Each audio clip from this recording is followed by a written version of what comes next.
पढ़ाया जाए और जेई वालों को अलग पढ़ाया जाए। मेडिकल बैच है, जो ओल्ड बच्चे हैं ना, अप्रैल बैच और जो नए बैच है उनका सेपरेट बैच है मेडिकल का।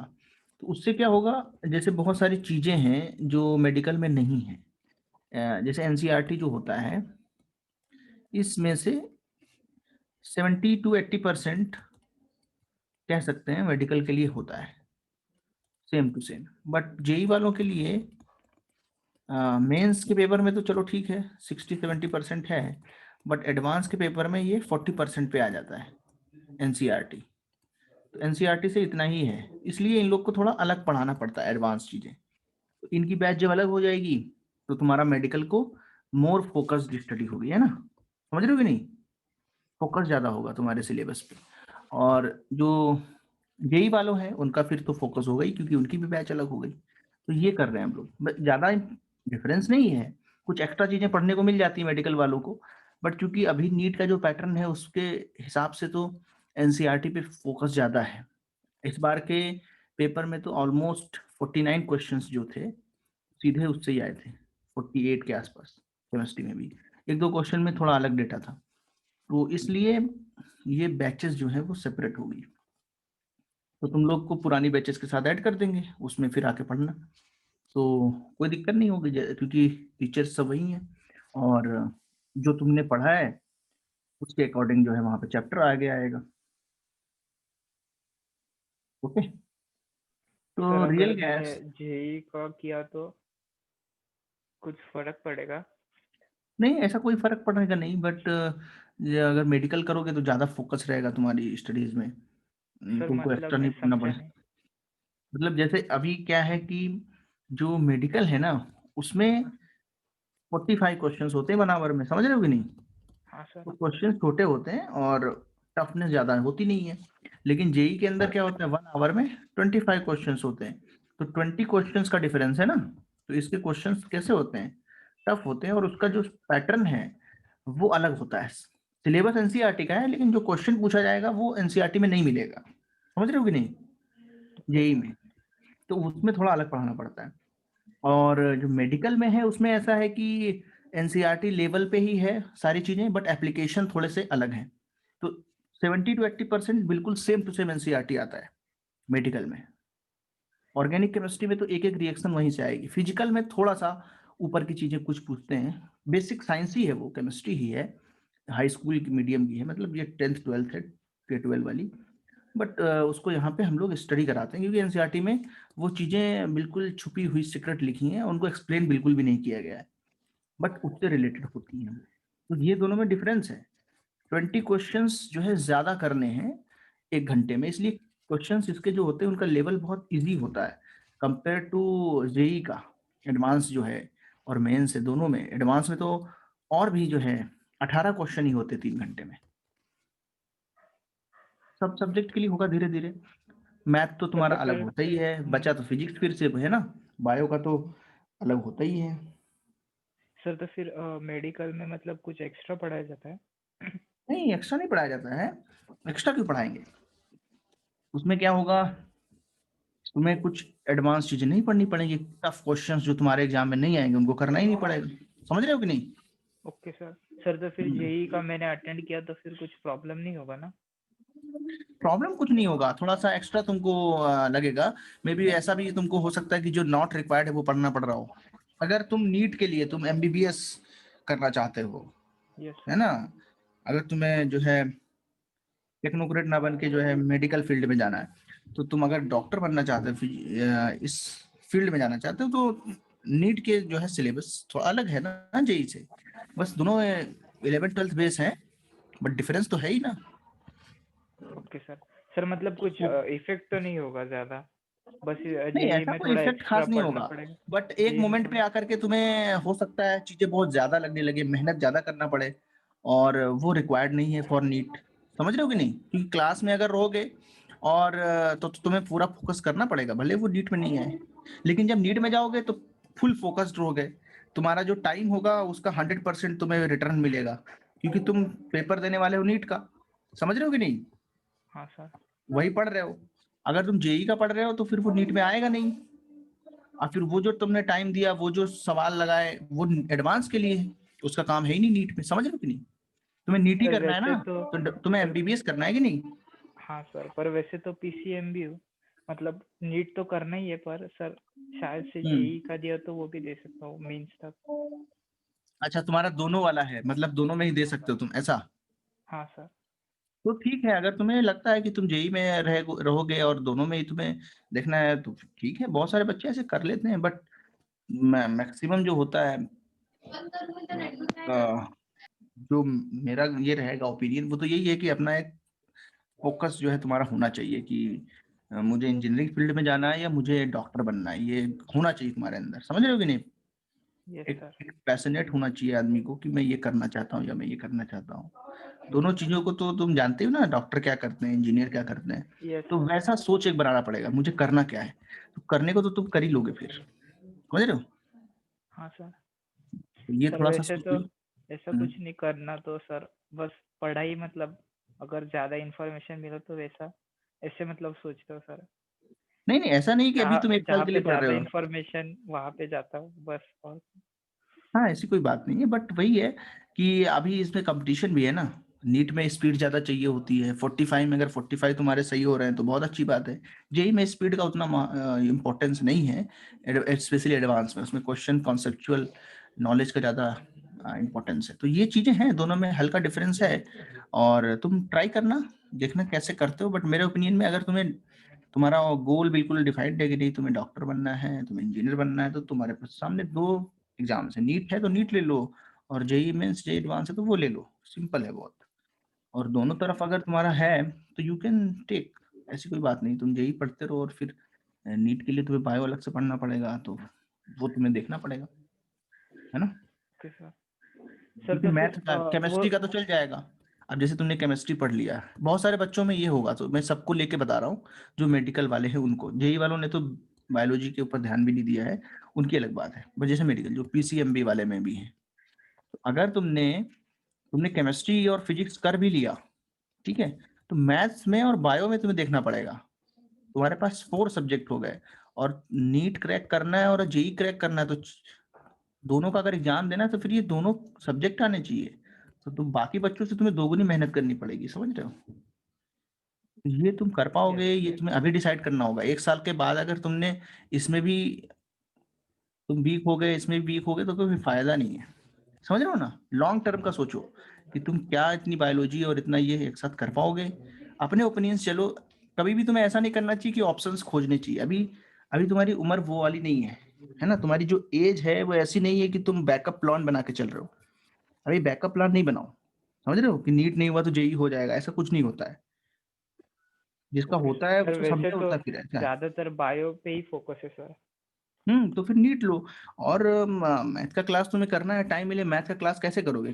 तुम्हारी क्लासेस फंसती होंगी, कैसे करते हो बायो और मेडिकल? अभी सर तो सही, आगे बायो जब तो ऑफलाइन क्लास होगा फिजिक्स, तो कैसे करोगे? सर हम्म वो तो फिजिक्स और केमिस्ट्री के आगे ही रहता है, मैथ्स लेकिन मैथ्स भी। उसमें बायो का टाइमिंग होगा और फिर मैथ का होगा, तो वो बहुत सारा तुम्हारा टाइम जाएगा जब ऑफलाइन हो जाएगा। और अभी तो शुरू हुआ है, अभी 2 साल तक करना है ऐसा। यस सर, तो मैं देखता हूँ। डिमोटिवेट नहीं कर रहा हूँ, क्योंकि ये होता ही नहीं है। बहुत कम ऐसे बच्चे होते हैं जो दोनों एग्जाम्स देते हैं, और देने को दे देते हैं लोग, बट एक्चुअली तो आदमी एक ही बनता है ना, या तो वो इंजीनियर बनता है, डॉक्टर, ऐसे तुम यस समझो। सर। दोनों तो नहीं बनता है ना कोई। हाँ सर। तो जब वही काम करना है तो पहले से क्यों नहीं सोच लिया जाए, नहीं तो मुझे बनना डॉक्टर ही, फिर चाहे कुछ भी हो जाए। तो ऐसा वाला फील होना चाहिए तुम्हारे अंदर। Okay sir. हम्म सर तो फिर ये मेडिकल और जेई का दोनों का टाइम एक साथ ही रहेगा, फिजिक्स और मैथ्स का, सॉरी फिजिक्स और हाँ, केमिस्ट्री का? 11th 12th का सिलेबस प्रथम ये एक बेसिक नॉलेज है जो कि आदमी के पास होना चाहिए, जो इंजीनियर बन रहा है और जो साइंस फील्ड में जा रहा है ना, बस ऐसे इसके लिए है। इसका एप्लीकेशन होता है, चीजें बदल जाती हैं, प्रैक्टिकल नहीं हो नहीं सर, जाती मतलब हैं। ये एक ही टाइम में है क्या, मतलब दोनों का टाइम कोलाइड कर रहा है अभी लेक्चर नहीं का? कर रहा है, अभी तो अलग है, बट आगे कोलाइड कर सकता है, समझ रहे हो? ओके सर, समझ गया। कोलाइड कर नहीं तो सकता है। दोनों कर लेता। नहीं यार, वो तुम थोड़ा सा सेंटर जो बीएम लोग से बात कर लो इस मुद्दे पे, अपने पेरेंट्स से बात कर लो, वो लोग पूछ लेंगे, और मैं भी देख लूंगा तुम लोग का कैसा होता है। बट एक्चुअल में ओवरऑल काफी ज्यादा हो जाती है चीजें। प्रैक्टिकल अगर सोचो ना तो दोनों चीजें करना सिर्फ इसलिए पॉसिबल हो पाता है क्योंकि बच्चे को कोई पर्टिकुलर एक सब्जेक्ट बहुत ज्यादा आसान लगता है। जैसे बायो ऐसा है कि वो पढ़ता है और उसको याद हो जाती है, तो फिर वो नीट भी दे देता है। बट नीट का बच्चा एडवांस दे दे ऐसा तो मैंने देखा नहीं कभी, यस सर। है ना, क्योंकि फिर उसको मैथ बहुत अच्छी आनी चाहिए। Okay sir. तो रियल गैस पे थोड़ा काम करते हैं। तो प्रथम तुम्हें तो समझ में फिर आया? तो हाँ यस, सर। ये टेक्निकल बेंड के लिए होते हैं 11th-12th की चीजें। इनका बिल्कुल डायरेक्ट एप्लीकेशन एमबीबीएस में भी नहीं है, डायरेक्ट एप्लीकेशन इसका इंजीनियरिंग में होता है, साइंस का। और जो बायो पढ़ोगे उसका बायो में होगा। मैथ का सबका ही होता है, एप्लीकेशन सबका है बिल्कुल, लेकिन इस पे ही फोकस्ड नहीं होगा। कंप्यूटर साइंस तुमने ले लिया तो फिजिक्स का तुम्हें यूज होगा ही नहीं कहीं पे, ऐसा होता है। बट क्योंकि तुम्हारा दिमाग खोलना है ना, इसलिए 11th-12th को अच्छे से पढ़ना पड़ेगा, तभी तो तुम प्रोग्रामिंग लैंग्वेजेस को समझ पाओगे। बहुत कुछ होता है, बट राइट नाउ तुम्हें फोकस करना है अपने काम पे कि भाई 11th-12th के जो सिलेबस है उसको अच्छे से कवर करके जेई मेंस और एडवांस वाले एडवांस और नीट वाले नीट करें। बस क्या आगे होता है वो तो फिर अपने आप सामने आएगा, है ना। बहुत कुछ है एक्सप्लोर करने के लिए। सर, तो तो फिर ये अभी रियल गैस जो है वो नेक्स्ट वीक तक खत्म हो जाएगा खत्म तो कि? हो गया रियल गैस, तो बचा क्या है? ओके सर, तो फिर सर अगर नया लेसन चालू हुआ तो फिर कैसे करना है? मैं मतलब अगर बताऊंगा। सर नीट में हाँ, गया जैसे तो? कोई दिक्कत नहीं होगी, जो चैप्टर चालू होगा वो कोई भी पढ़ सकता है उसको, ऐसा वाला चैप्टर है वो। जैसे आईयूपीएसी स्टार्ट होगा अगर, है ना, तो ऑर्गेनिक केमिस्ट्री का ये नोमेनक्लेचर है, बहुत आसान है। कोई भी बच्चा इसको समझ सकता है जिसको पता है कार्बन क्या होता है, ऑक्सीजन क्या होता है। जिसने एटॉमिक स्ट्रक्चर पढ़ा है वो आईयूपीएसी पढ़ सकता है, दैट्स वेरी इजी चैप्टर, है ना। उसमें रूल्स हैं। तो वहां पे नोमेनक्लेचर स्टार्ट होगा, मेडिकल के बच्चे नोमेनक्लेचर पढ़ेंगे। और थर्मो की वजह एक बात है, ट्रैक 1 जो चल रहा है, तो मैं सर से पूछ करता हूँ। इक्विलिब्रियम अगर स्टार्ट होगा तो मोल पढ़ा है, सीधे इक्विलिब्रियम में घुस जाना, कितना आसान है। तो I will talk to sir and I will let you know, है ना, तुमको बताऊंगा मैं।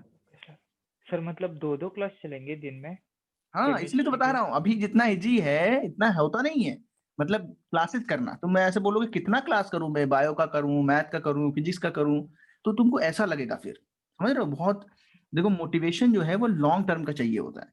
ऐसा नहीं है कि एक दिन उठे और बोले कि आज तो मुझे खूब साइकिल चलानी है और चला के बैठ गए उस दिन। डेली अगर 1 घंटा बोला जाए 4 से 5 चलाना है, तो फिर उसके लिए मोटिवेशन चाहिए, उसमें छुट्टी नहीं चाहिए एक दिन की भी। या जैसे यस किसी सर। को कुछ पर्टिकुलर काम करना है, लॉन्ग टर्म वाले काम्स में जो होता है बहुत डेडिकेशन चाहिए होता है। एक दिन का काम तो कोई भी कर सकता है, एक दिन भाई करना ही है, चलो उठ गए कुछ तो कुछ कर लिया। तो इसमें तुम्हें 2 साल पढ़ाई करनी है ना, अभी 1.5 साल बचा है, ऑलमोस्ट एक 1 ईयर एंड समथिंग। तो उसमें तुमको फिर रेगुलर क्लास करना होगा, फिजिक्स केमिस्ट्री मैथ बायो। और वो तुम्हें आना भी चाहिए, पढ़ने से सिर्फ मतलब थोड़ा ना है, समझ रहे हो कि नहीं। Yes sir. तो ये तुम्हें देखना पड़ेगा कि तुम क्या ऐसा करोगे, क्या तुम इसके लिए तैयार हो। Then you can do if you want, nothing is impossible. तो ओके यही है। मतलब एक दिन में एक ही सब्जेक्ट के 2-2 क्लासेस होंगे? नहीं, ऐसा नहीं होता है। एक दिन में एक ट्रैक होता है, दूसरा ट्रैक दूसरे दिन होता है किसी दिन, है ना।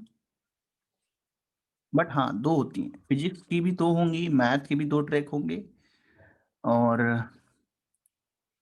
बायो का तो बस एक ही ट्रैक होता है भाई। Okay sir. बट हाँ, क्लासेस तुम्हारी 2-2 ट्रैक होगी। अभी तुम्हारा एक चल रहा था, बाकी बच्चों का, पुराने वालों का 2 चलने लगा है ना। फिजिक्स के 2 होते हैं, P1 P2 track, track 1 track 2, है ना ऐसे। केमिस्ट्री का भी ट्रैक 1 ट्रैक 2, ऐसे ही मैथ का भी ट्रैक 1 ट्रैक 2 चलता है। बायो में जरूरत पड़ती नहीं है, इसलिए बायो में नहीं होता है। सर तो मतलब ये ध्यान, ट्रैक 1 और ट्रैक 2 ये जेई के लिए कि हाँ, बायो ये के सिर्फ लिए? जेई के लिए नहीं, नीट में जरूरत नहीं पड़ता है, उतना ज्यादा फोकस करना नहीं है ना उसमें। मतलब जो हमारा एक्सप्लोरेशन है वो कम है नीट में, बहुत ज्यादा चीजों को ढूंढना नहीं है कि इधर से पकड़ के लाओ, इधर से चीजों को लाओ, ऐसा नहीं होता। नीट में एनसीईआरटी फोकस्ड होती है पढ़ाई, उसके एप्लीकेशन होते हैं। तो वो केमिस्ट्री में मे बी 2 ट्रैक की कभी जरूरत पड़े, बट एक ट्रैक में भी काम चल सकता है। Okay sir. मतलब सर तो नीट में मेडिकल में बस नहीं हो होगा ये जाता है? Track 1 track 2? हाँ, अभी चल रहा है मेडिकल में, दोनों ट्रैक चल रहे हैं, ट्रैक 1 ट्रैक 2 चल रहा है, बट उसकी नीड नहीं। पुराने जो तुम्हारे मेडिकल थे उसमें नहीं था। बट केमिस्ट्री में 2 ट्रैक रहेंगे तुम्हारे। अभी जो मेडिकल है उसमें 2 ट्रैक चल रहे हैं। फिजिक्स में भी 2 ट्रैक चल रहे हैं, ऑफलाइन होने पे मे बी वो एक ट्रैक पे बदल जाए। बट जेई वालों का हमेशा 2 ट्रैक रहेगा, ऑलवेज। ओके, मेडिकल में इंपॉर्टेंस नहीं है ट्रैक की ज़्यादा, एक ही ट्रैक में भी सब कुछ कवर किया जा सकता है, क्योंकि जो उसका जो उसके अंदर जो डेप्थ है वो एनसीईआरटी बेस्ड है और एप्लीकेशन बेस्ड है। बहुत कॉम्प्लेक्स प्रॉब्लम्स पे जाता नहीं है वो, है ना, क्योंकि टाइम नहीं है हमारे पास 45 क्वेश्चन है और 1 घंटा है, क्यों वो टफ क्वेश्चन पूछेंगे जिसमें 10 मिनट लगे। बट एडवांस में ऐसे क्वेश्चन आते हैं जिसके लिए तुमको एक्चुअली 4-5 मिनट मिलते हैं सॉल्व करने के लिए, 10 मिनट भी ले सकते हो पर्टिकुलर प्रॉब्लम्स के लिए, बट यहाँ पे ऐसा पॉसिबल ही नहीं है, समझ रहे हो। तो इसलिए नीट में एक ट्रैक में ही सब कुछ कवर किया जा सकता है बहुत अच्छे से। सर तो बट फिर अभी अगर के लिए 2 ट्रैक हैं तुम्हारे, ऑनलाइन अगर क्लास चल रही। हाँ सर तो फिर अगर मैंने समझ लो कल के लिए ड्रॉप कर दिया मैथ सर, तो फिर मैं केमिस्ट्री के जेई के लिए बैठ सकता हूँ फिर भी? केमिस्ट्री के सर मतलब कवर तो होगा ही, नीट का जो है वो सब तो कवर होगा ही सर हाँ हाँ हाँ, होगा जेई होगा में। होगा, हाँ हाँ होगा। सर, तो फिर बैठ सकता हूँ मैं वैसे जेई के हाँ लिए बैठने को बैठ सकते हो, ऐसी कोई केमिस्ट्री बात और नहीं। फिजिक्स? लेकिन ऐसा हुआ ना जैसे आगे पीछे सिलेबस हो गया, और कभी ऐसा हुआ इसकी क्लासेस की टाइमिंग बदल गई, तो तुमको देखा नहीं जाएगा ना कि प्रथमेश की क्लास बायो वाली मिस हो जाएगी, या प्रथमेश की जो फिजिक्स की क्लास है मेडिकल में लेता है वो उसमें टकरा रही है, तो ये दिक्कतें आती हैं फिर, समझ रहे हो कि नहीं। यस सर, नहीं सर मतलब मेडिकल की बिना मेडिकल की फिजिक्स और केमिस्ट्री में जेई के करूँ और मेडिकल में बस बायो करूँ, ऐसे ऐसे बोल रहा हूँ सर। कर सकते हो, क्यों नहीं कर सकते हो, बट क्योंकि अगर तुम्हें फोकस मेडिकल पे रखना है तो वो अलग बात है, बट दोनों पढ़ना है तो तुम कर सकते हो, मैंने तो पहले ही बोला, इसमें यस बैठ के सर, कोई क्योंकि तुम्हारा सर कम नहीं होगा, अभी तुम्हें ज्यादा ही पढ़ाया जाएगा। यस सर, ऐसा भी क्योंकि पढ़ाया सर जाएगा जिसकी नीट के केमिस्ट्री लिए का बिल्कुल जरूरत नहीं है।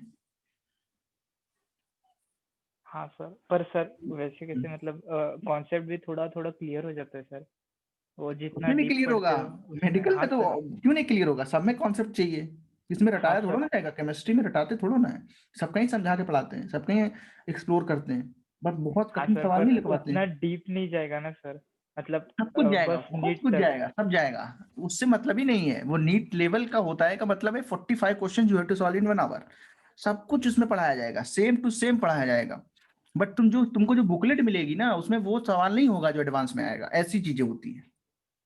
ओके सर, तुम्हें घर में मतलब इतना टाइम नहीं देना होगा जितना तुम जेई में दोगे, मतलब सवालों को सॉल्व करने के लिए, उल्टा तुम्हें बायो पढ़ने का टाइम मिलेगा, तुम्हें जो है चीजों को याद करने का टाइम मिलेगा, या डेफिनेशंस जो है, क्योंकि थ्योरेटिकल क्वेश्चंस बहुत आ जाते हैं, तो ये सारी चीजें थोड़ा सा बदल जाता है। डिफरेंस यही है कि ये जो है मोर और लेस कैलकुलेटिव है, मोर नॉलेज लेवल पे है, एनालिटिकल है, एनालिसिस करनी है चीजों की, तो वो दोनों चीजें का डिफरेंस है, बट तुम बैठ सकते हो, ऐसी कोई बात नहीं, इसको बैठना है वो जेई जेई में बैठ सकता है। यस यस, बोलो बोलो।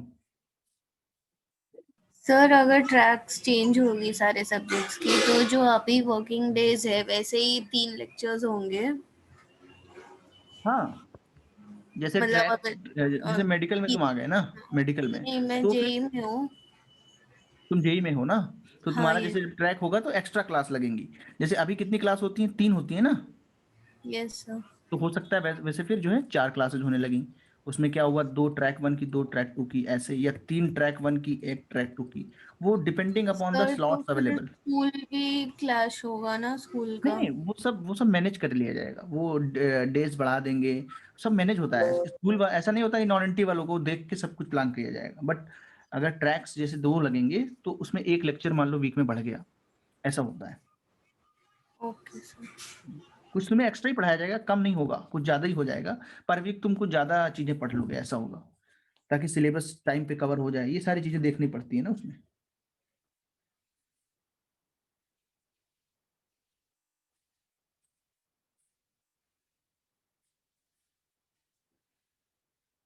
ओके, चलो आगे बढ़ते हैं। अब डिफरेंस कुछ नहीं है, डिफरेंस क्या है, जैसे मुझे मुझे जो है एक बुक खत्म करनी है, ये वाली, मान लो इसको बोला हमने बुक 1, इसका क्या डिफरेंस, कुछ नहीं। अब हमारे पास बुक 2 भी है, बुक 1 में ट्रैक 1 चल रहा है, बुक 2 का ट्रैक 2 चल रहा है, ऐसे जल्दी जल्दी सिलेबस खत्म होगा। वैसे क्या होता कि पहले ट्रैक 1 की सारी क्लास लगाओ, फिर ये खत्म हो, फिर बुक 2 की लगाओ, ऐसा। तो ट्रैक 2 में क्या होता है, एक साथ दो दो चीजें पढ़ाई जाती हैं, मतलब एक वीक में बुक 1 से ही पढ़ाया जा रहा है, दैट इज फिजिकल केमिस्ट्री, दूसरी में ऑर्गेनिक भी चल रहा है, सिलेबस आगे जा रहा है, तो ये होता है, समझ गए। सिलेबस को जल्दी खत्म करने के लिए और अच्छे से खत्म करने के लिए ट्रैक्स की जरूरत पड़ती है। एक ही ट्रैक में पढ़ाओगे तो फिर क्या होगा कि नंबर ऑफ लेक्चर्स बढ़ाने पड़ेंगे सेम वीक में 4-4 5-5, तो और फिर एक ही चैप्टर अगर चल रहा है तो फिर वो खत्म होगा, फिर दूसरा स्टार्ट होगा। तो इसलिए एक साथ 2-2 चैप्टर पढ़ लें, ये करते हैं। डेली लेक्चर में कोई चेंज ज्यादा नहीं होगा, डेली लेक्चर में बढ़ावा नहीं होगा। अभी तुम्हारा कितने दिन क्लास होता है? हाउ मेनी डेज केमिस्ट्री का? 3 days? कितने दिन होता है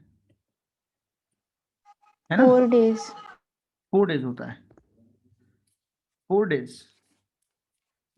4 days। हाँ, तो वैसे मान लो हो जाएगा 5 days, ऐसे, बस इतना डिफरेंस आएगा। तभी तो तुम्हारे पास 2 दिन बचे ना, 2 days बचे कि नहीं वीक में? भाई 7 का होता है ना वीक, 2 दिन तो बचे। उसमें किसी दिन टेस्ट होगा, किसी दिन कुछ और क्लास होंगी, हाँ वो सब देख लिया जाएगा। वो तो प्लानिंग जो है हम लोग की रहती है, वो तो कोचिंग वाले प्लान करेंगे ना, ट्यूशन वाले जो हम लोग इंस्टीट्यूट वाले वो प्लान करेंगे। तुम्हें तो पढ़ना है सिर्फ ना, 4 दिन पढ़ाएं या 5 दिन, तुम तो पढ़ोगे। एक दिन में ज्यादा काम नहीं देंगे। टाइमिंग क्या होगा वो भी बताया जाएगा, वो सब तो आता है, टाइमिंग बदलता रहता है।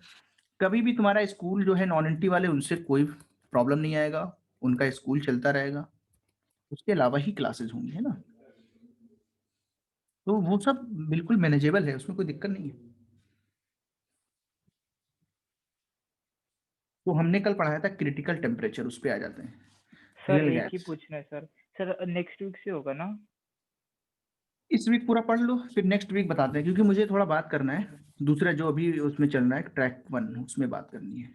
ओके ठीक है, सर। सर मतलब अभी तक फिक्स नहीं हुआ है कब होगा? मतलब करना है, बस 1 वीक 2 वीक के अंदर कर देंगे।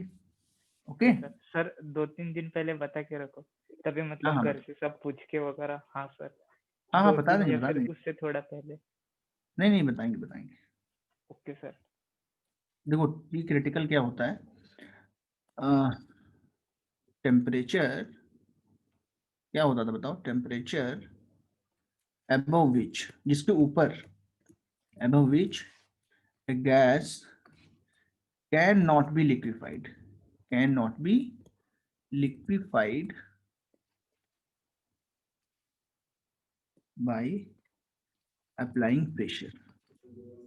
प्रेशर लगा के उसको कंप्रेस करके हम गैस को लिक्विफाई नहीं कर सकते above this, but at critical temperature we can liquefy, below critical temperature we can also liquefy the gas। तो ये तो कल पढ़ाया था। इसकी वैल्यू कितनी आई थी? 8a/27 RB। ठीक है। EC जो होता है या जो क्रिटिकल प्रेशर होता है वो क्या होता है देखो, PC क्या होता है, जैसे जब हमारी गैस क्रिटिकल टेम्परेचर पे है उस समय मिनिमम कितना प्रेशर लगाना पड़ेगा जिससे कि गैस लिक्विफाई हो जाए। Minimum pressure at critical temperature which need to be apply on the gas so as to liquefy the gas. मतलब हमारी गैस जो है ये रियल गैस है ना। अब इसका टेम्परेचर हमने कर दिया टी क्रिटिकल और यहाँ पे हमने लगा दिया पिस्टन। अब इस पे कितना हम लोग प्रेशर लगाएं कि गैस जो है वो लिक्विफाई हो जाए, उस मिनिमम प्रेशर को हम लोग क्या बोलते हैं? Critical pressure.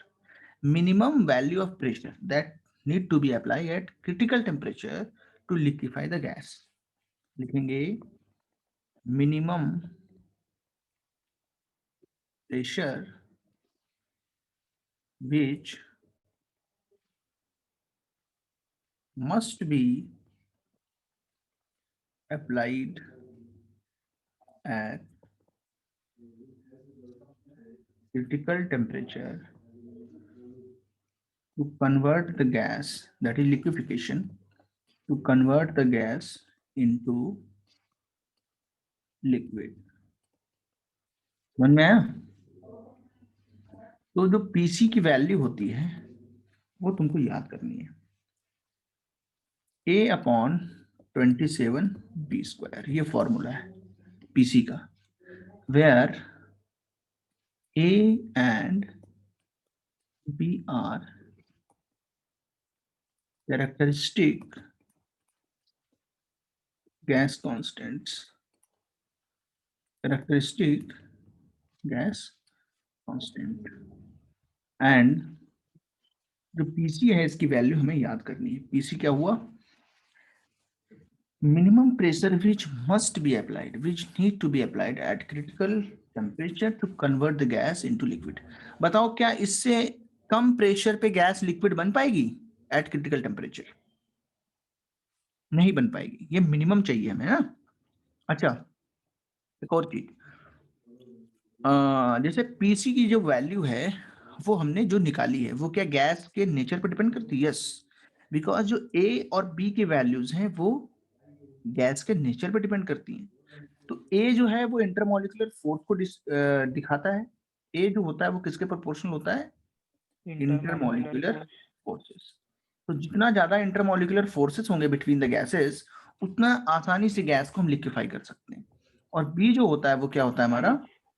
हाँ, साइज या जो वॉल्यूम है ऑफ गैस मॉलिक्यूल्स, इस पर डिपेंड करता है ना। तो जितना साइज छोटा होगा उतना आसानी के साथ हम लोग गैस को लिक्विफाई कर पाएंगे, उतना कम प्रेशर लगेगा।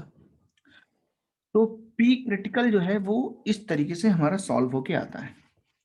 पीसी की वैल्यू डायरेक्ट याद रखनी, इसका डेरिवेशन हमारे सिलेबस के अंदर नहीं है, उसको डिराइव करना जरूरी नहीं है। वेरियल इक्वेशन से डिराइव कर सकते हैं इसको, बट यहाँ पे इसकी इंपॉर्टेंस नहीं है हमने डिराइव कैसे किया है। नाउ आगे चले,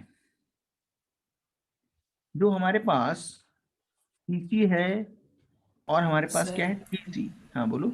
सर थोड़ा ऊपर करो। कहाँ पे? सर पीसी यहीं लिखा था पे ना कल? पीसी से। हाँ, पीसी से लिखो, ओके। तो देखो, जैसे पीसी आया टीसी आया तो एक और फिर टर्म आता है वॉल्यूम। क्रिटिकल वॉल्यूम कितना होगा? तो सिंपल है, पीसी एंड टीसी की वैल्यूज पे, पीसी हमें पता है, टीसी पता है, PC and TC that is critical pressure and critical volume पे, सॉरी क्रिटिकल टेम्परेचर पे गैस का जो वॉल्यूम होगा उसको बोलेंगे क्रिटिकल वॉल्यूम। तो वीसी भी बहुत आसान है, लिखेंगे volume occupied by 1 mole of gas at PC and TC is called critical volume. तो उसकी डेफिनेशन में अभी लिखा देता हूँ।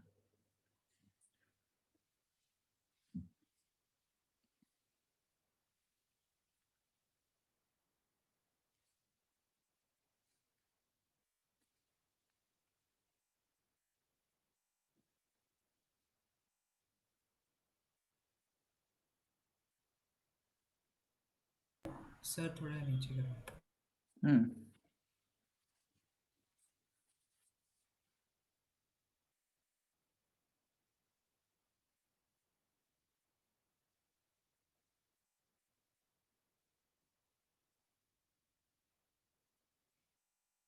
सर हो गया। ओके। तो लिखेंगे वीसी,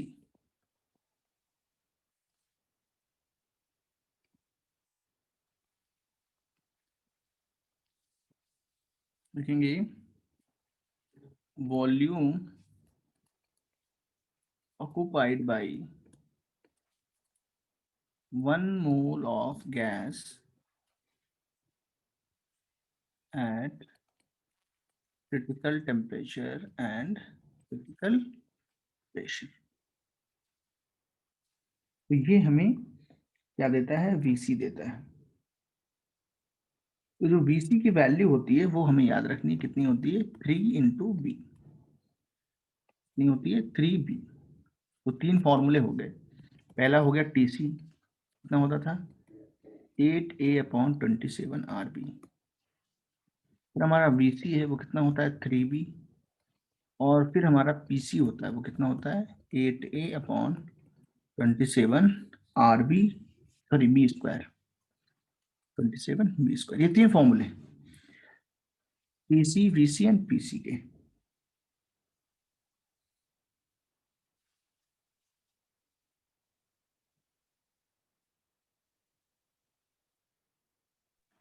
सर पीसी का तो आपने ऊपर ए बस ए ही लिखवाया था।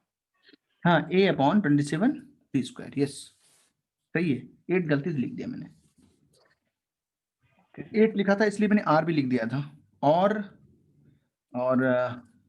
पीसी का तो लिख ही दिया है। तो formula number 1, formula number 2 and formula number 3। a/27b² is the formula for PC।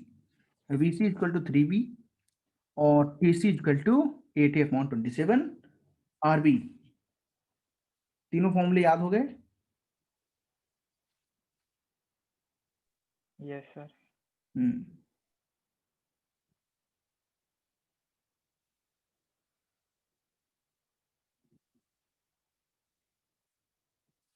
तो अभी कई बार क्वेश्चन आता है, find the value of TC VC upon TC, कितनी आएगी बताओ?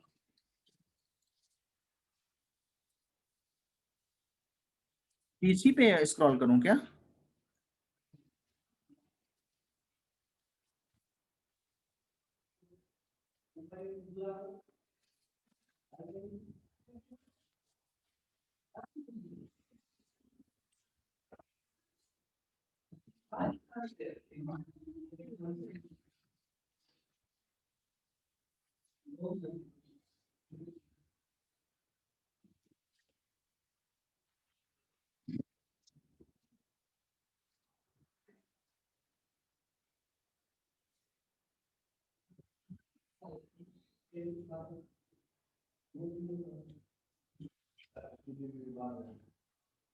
ओके,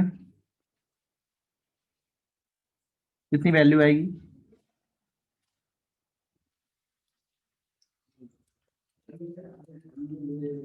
टीसी कितना है? वीसी कितना है? और टीसी कितना है? तो देखो, ए से ए कैंसिल आउट हुआ, बी स्क्वायर से ये बी कैंसिल आउट हुआ, इस बी से ये बी कैंसिल आउट हुआ, 27 से 27 कैंसिल आउट हुआ। ठीक है, कितना बचा यहां से देखो, ये r ऊपर चला जाएगा, 3r/8।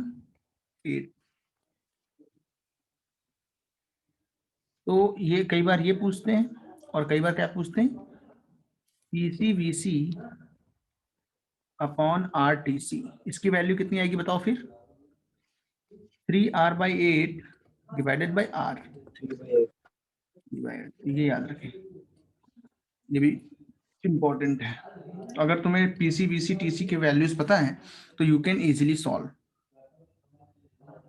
अच्छा बताओ, टीबी कितना होता था? बोलो, ये भी एक फॉर्मूला है, पता है टीबी क्या है? बोलो, boils temperature. TB is the boils temperature. कहाँ पे स्क्रॉल करें हिमांश? स्क्रॉल सबसे नीचे है हम लोग, ऊपर करें क्या थोड़ा? हाँ सर। ओके,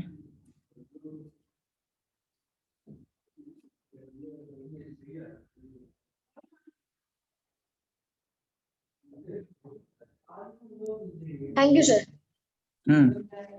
तो ये चीजें हमें याद रखनी चाहिए।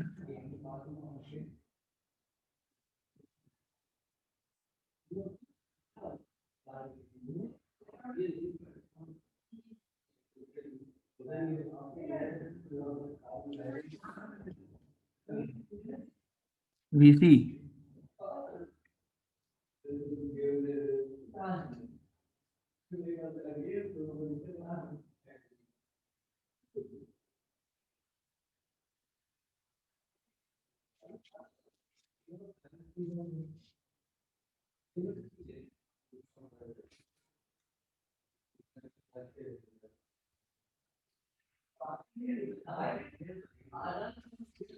समझ में आया?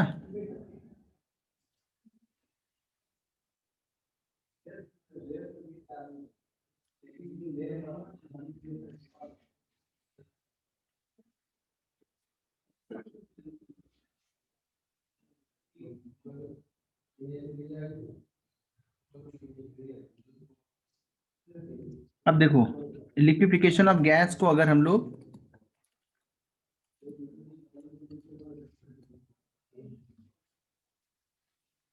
अगर ग्राफ पे दिखाएं on P versus VM curve, VM का मतलब क्या है? Molar volume of gas, molar volume of gas. इसको P वर्सेस V भी लिख सकते हैं, नो प्रॉब्लम, सेम आएगा।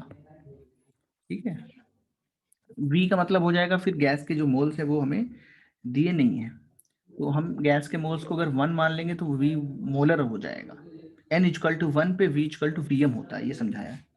तो अब बताओ रियल गैस के लिए अगर पीवी कर्व बनाएं, बताओ आइडियल गैस के लिए पीवी कर्व कैसा आता है? हाइपरबोला, सबको याद है? एक गिवन टेम्परेचर पे यही तो आएगा ऐसा, और आइडियल गैस सबको याद है, बताओ Yes, तो sir. भूला तो नहीं? अच्छा अच्छा, बताओ अगर बहुत हाई टेम्परेचर है तो गैस कैसा बिहेव करती है एट वेरी हाई टेम्परेचर? बहुत ज्यादा टेम्परेचर अगर होगा, वेरी हाई टेम्परेचर होगा, तो जो हमारे पास रियल गैस है वो भी आइडियल गैस जैसा बिहेव करेगी पर्टिकुलर प्रेशर रेंज पे, है ना। तो काफी हाई टेम्परेचर पे जो कर्व आता है वो उसी तरीके का आता है। मान लो ये टेम्परेचर हमने कोई ले लिया T1, ये पूरे, ये जो हमारे पास पीवी कर्व होता है इसको हम क्या बोलते हैं? आइसोथर्म। क्यों इसको आइसोथर्म बोलते हैं, कौन बताएगा? एनीवन? क्योंकि इस पे टेम्परेचर क्या है? सेम। आइसो मतलब सेम, टेम्परेचर का मतलब है थर्म, तो थर्मो से ये बना है आइसोथर्म, है ना। तो आइसोथर्म का मतलब इस पूरे कर्व पे टेम्परेचर कितना है? T1, सेम टेम्परेचर है और उसकी वैल्यू है T1। जब हम टेम्परेचर को कम करेंगे और प्रेशर को क्या करेंगे? बढ़ाएंगे, तो बताओ गैस क्या होगी? लिक्विफाई। प्रेशर किधर बढ़ रहा है? इस डायरेक्शन में बढ़ रहा है। वॉल्यूम कम किधर हो रहा है? इस डायरेक्शन में। तो अगर हम देखते हैं, मान लो इस पॉइंट से ऊपर चलें, जैसे जैसे हम प्रेशर को बढ़ा रहे हैं, मतलब ऊपर की तरफ जा रहे हैं, वैसे वैसे वॉल्यूम क्या हो रहा है? डिक्रीज हो रहा है। वैसे वैसे वॉल्यूम क्या हो रहा है? डिक्रीज हो रहा है। बट क्योंकि टेम्परेचर बहुत ज्यादा हाई है, इसलिए गैस ऑलमोस्ट कैसा बिहेव कर रही है? जैसे कि गैस कैसी हो? बोलो, आइडियल गैस। Ideal. अब हमने क्या करना है? इसका टेम्परेचर को क्या करना है? कम करना है। तो इसका जब हम टेम्परेचर कम करते हैं तो हमको क्या मिलता है? एक पर्टिकुलर टेम्परेचर जो है उसको हमने बोला मान लो टी क्रिटिकल। उस क्रिटिकल टेम्परेचर पे बताओ गैस क्या करी जा सकती है? लिक्विफाई करी जा सकती है कि नहीं? बोलो, टी क्रिटिकल टेम्परेचर पे गैस को लिक्विड बना सकते हैं कि नहीं बना सकते? इस पूरे कर्व पे गैस ही है, जो हमारे पास गैस है वो कैसी है? हर पॉइंट पे गैस है। बट टी क्रिटिकल जब है तो जैसे जैसे हम क्या करेंगे?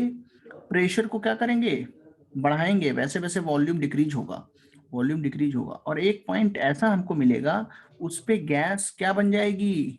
लिक्विड में कन्वर्ट Liquid. होना स्टार्ट कर जाएगी। जैसे जैसे प्रेशर हम आगे बढ़ाएंगे वैसे वैसे क्या होगा? जो हमारा गैस है वो लिक्विड में कन्वर्ट होना चालू हो जाएगा। तो ये जो टेम्परेचर है ये तो हमने क्रिटिकल ले लिया, बट वो पॉइंट जिस पे गैस लिक्विड में बदलने लगती है उसको हम क्या बोलते हैं? उस प्रेशर को क्या बोलते हैं हम लोग? बोलो जल्दी से। Pressure. पीसी क्या बोलते हैं इसको? क्रिटिकल प्रेशर, मिनिमम प्रेशर जिस पे गैस लिक्विड में बदलने लगी, तो ये पीसी आ जाएगा। और इसके ऊपर गैस का जो वॉल्यूम है वो बताओ ज्यादा बदलेगा क्या? क्योंकि अब लिक्विड बना दिया, ऐसा था। ये टीसी पे तुमने कंप्रेस करना चालू किया था। ध्यान से देखना, मेरी बात को समझना। और यहाँ गैस थी, जब इसको प्रेशर हम बढ़ा रहे हैं, एक प्रेशर आया टीसी पे पीसी, वहां पे गैस किस में बदल गई? लिक्विड में। किसमें बदल गई बताओ? लिक्विड में। क्या इसके बाद में प्रेशर में ज्यादा, प्रेशर को और बढ़ाने पे क्या वॉल्यूम में चेंज बहुत ज्यादा होगा क्या? बोलो। No, sir. क्यों? क्योंकि लिक्विड का वॉल्यूम प्रेशर बढ़ा के बहुत ज्यादा कम नहीं किया जा सकता है ना। जैसे पानी तुम्हारे पास हो, उस पर प्रेशर बढ़ाओगे, क्या वॉल्यूम डिग्री ज्यादा होगा? नहीं होगा ना। गैस में ज्यादा होता है। तो अब क्या होगा? जितना ज्यादा प्रेशर बढ़ाओगे लेकिन जो वॉल्यूम में चेंज है वो बड़ा कम होगा, तो ये ग्राफ थोड़ा सा कैसे चला जाएगा? बोलो, स्टीप हो जाएगा। मतलब अब प्रेशर बढ़ाने पे वॉल्यूम में जो चेंज है वो बहुत ज्यादा नहीं हो रहा है। तो इसको हम इस तरीके से बनाएंगे कि पॉइंट वही लगे, बस यहाँ से जैसे ऊपर जाया तो थोड़ा सा ऊपर कर दें इसको। बताओ इस पॉइंट को हम क्या बोलेंगे? कौन सा पॉइंट? Critical point. क्या बोलेंगे इसको? Critical point. इस पॉइंट पे जो वॉल्यूम होगा वो कितना होगा? वीसी। कितना होगा? बोलो। पीसी। यहां तक कितने लोगों को समझ में आया? पीसी पे एक प्रेशर ऐसा आया जिसपे गैस का जो कन्वर्जन है वो लिक्विड में होने लगा, तो इस पॉइंट पे गैस कैसे एग्जिस्ट करेगी? इस पॉइंट पे गैस क्या है? लिक्विड भी है और गैस भी। Gas is converting into liquid. तो इस पॉइंट पे गैस है और लिक्विड है, उसमें कोई ज्यादा डिफरेंस नहीं, कोई फर्क नहीं, दोनों आपस में कैसे हैं? एक ही फेज में है। मतलब हम वहां पे डिफरेंस नहीं कर सकते हैं कि गैस या लिक्विड में क्या प्रॉपर्टीज में डिफरेंस है।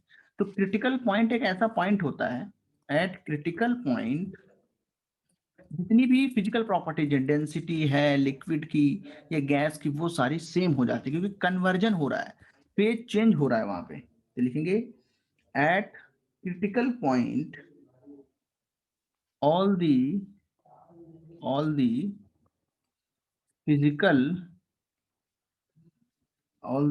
physical properties of liquid phase are equal to या same as physical properties of gas phase।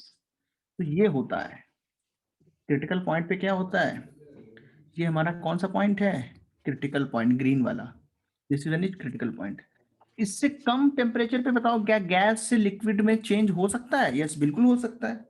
इससे कम पर तो बिल्कुल होगा, लेकिन क्या होगा इससे कम पे? क्या होगा बहुत, जब हम टी क्रिटिकल से भी कम पे आएंगे, मान लो इसको मान लिया हमने T2, तो उस पे क्या होगा, गैस एक पर्टिकुलर टाइम के बाद लिक्विड में चेंज होना चालू हो जाएगी। यहाँ पे गैस ही है, ये इस पॉइंट से यहाँ तक गैस ही है, बट धीरे धीरे क्या होगा, क्योंकि क्रिटिकल से कम पे आ गए हैं, तो अब कम प्रेशर पे, Tc से कम प्रेशर पे ही वो किस में चेंज होने लगेगा? बोलो, किसमें चेंज होने लगेगा? लिक्विड में चेंज होने लगेगा। तो एक पर्टिकुलर टाइम तक वो लिक्विड में चेंज होगा।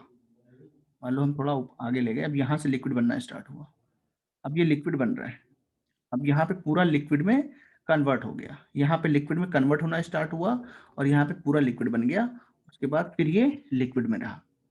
तो ऐसे करके देखो, इनको अगर हम मिलाएं, उसके बाद फिर से हमने T3 टेम्परेचर लिया, वो और भी कम है, वो और भी कम टेम्परेचर है, तो उसमें क्या होगा, इससे भी कम प्रेशर पे गैस लिक्विड में चेंज होना स्टार्ट हो जाएगी और फिर वो आगे जाएगी ऐसे, है ना। फिर इससे भी हमने अगर क्या लिया, T4 टेम्परेचर लिया, वो और भी कम है, तो उससे भी कम पे वो लिक्विड में कन्वर्ट होना स्टार्ट हो जाएगा और फिर ऊपर जाएगा।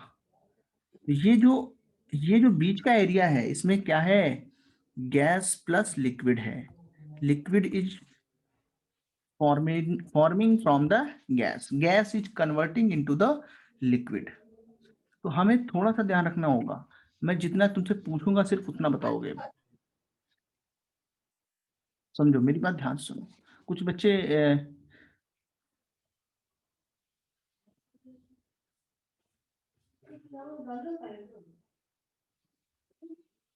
हाँ हाँ हाँ, वो तो एक प्रथम जो तुम बोल रहे हो ना, जैसे कि हमने वाटर को जो है सॉलिड से लिक्विड में बनाया, तो उसका टेम्परेचर कितना रहेगा, 0 डिग्री सेंटीग्रेड रहेगा और वहां पे हीट लेगा। यस, वही तो कन्वर्जन फेज है ये, लेकिन यहाँ पे गैस एंड लिक्विड के बीच में है, तो वो सेम चीजें हैं, बट क्योंकि गैस जो फेज होती है वो, उसमें वॉल्यूम का चेंज भी तो होता है, जब उसको दबाते हैं, जब उसको प्रेस करते हैं, तो उसमें वॉल्यूम का चेंज भी हो रहा है और कन्वर्जन भी हो रहा है।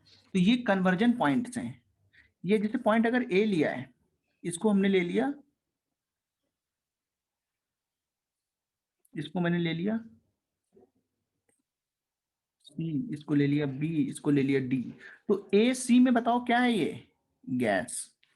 बी, ए और बी में क्या है, गैस प्लस लिक्विड, और बी एंड डी के बीच में पूरा पूरा क्या है, ये लिक्विड। कितने लोग को ये समझ में आया? सी ए बी और बी डी के बारे में कितने लोग को समझ में आया?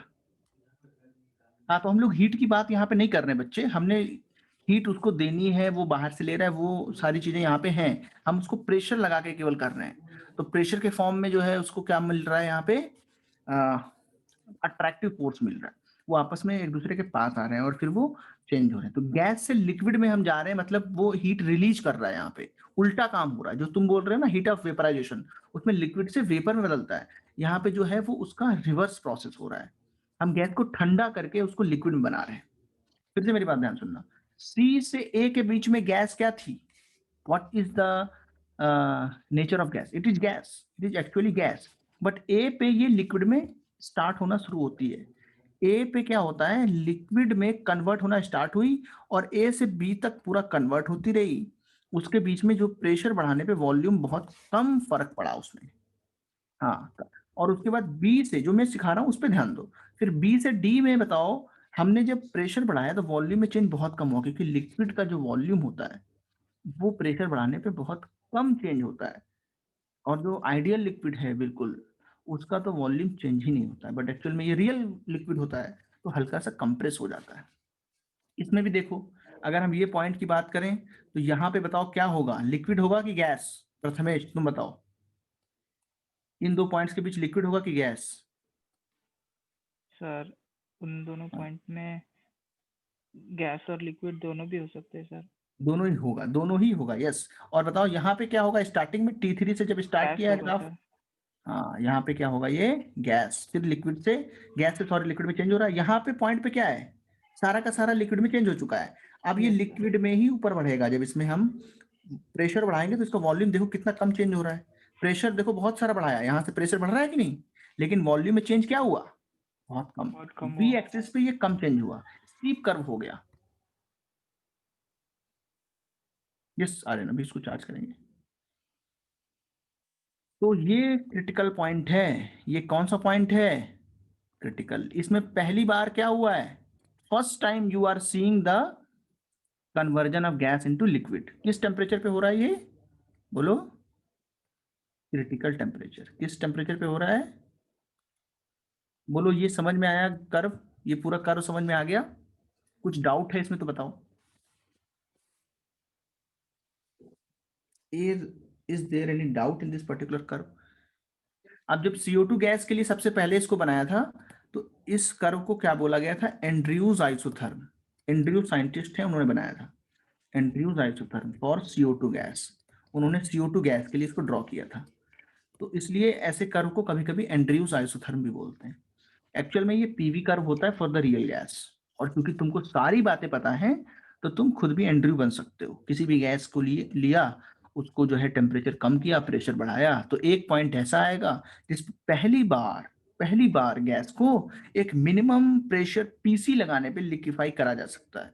उस टेम्परेचर को TC बोलते हैं, उस पॉइंट को क्रिटिकल पॉइंट बोलते हैं, और उस पॉइंट पे जो प्रेशर होता है PC, एंड उस पॉइंट पे जो वॉल्यूम होता है उसको VC बोलते हैं।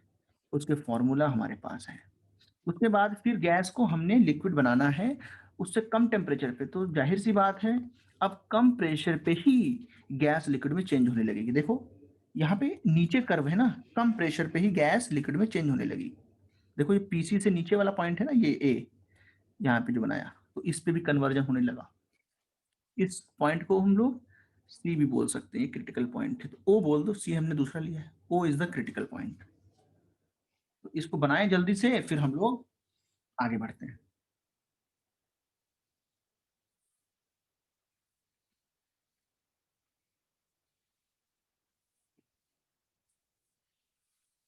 बोलो,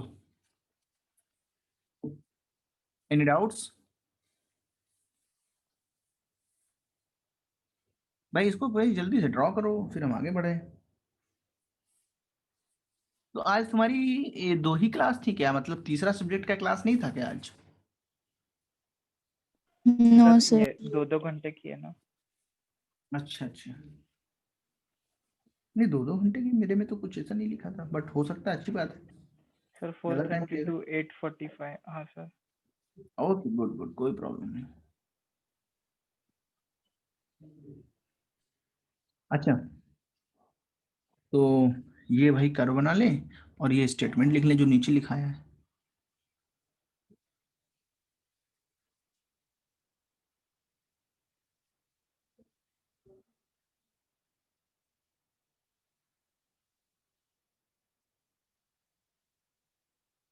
हाँ हाँ, अभी तो वैसे ही चलेगा, अभी JEE मेडिकल कुछ अलग नहीं है, बट मैंने सोचा कि शायद आज मतलब फिजिक्स केमिस्ट्री मैथ तीनों नहीं हुए, या बायो ऐसा।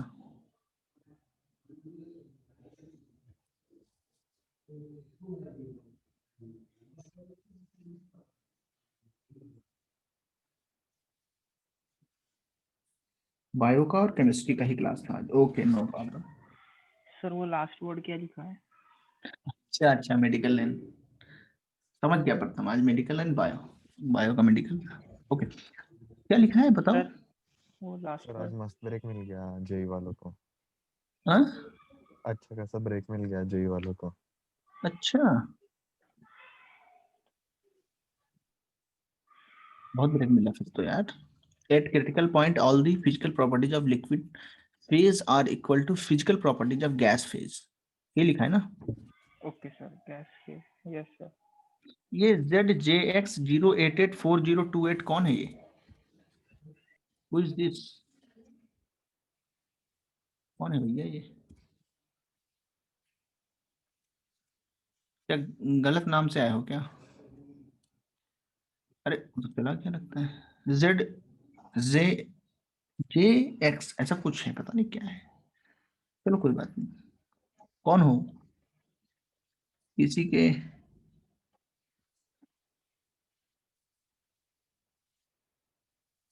ओके, बहुत अच्छे।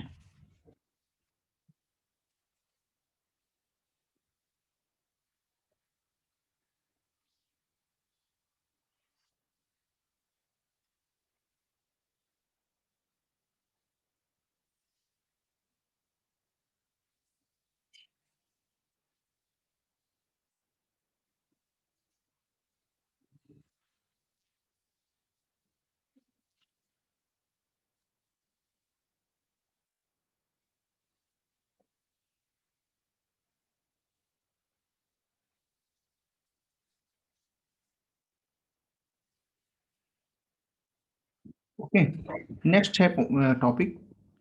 इस पे जेई एडवांस में ही क्वेश्चंस आते हैं एक्चुअली, मेंस में या फिर नीट में इस पे क्वेश्चंस बहुत कम आते हैं। मेंस में तो आ सकता है, नीट में नहीं आएगा कभी। तो रिड्यूस्ड इक्वेशन ऑफ स्टेट जो है वो कैसे आती है, इसके ऊपर मैं तुमको काम करा रहा हूँ आज, ठीक है।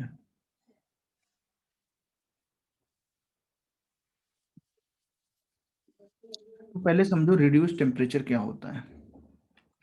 रिड्यूस्ड टेम्परेचर, इसका मतलब समझे।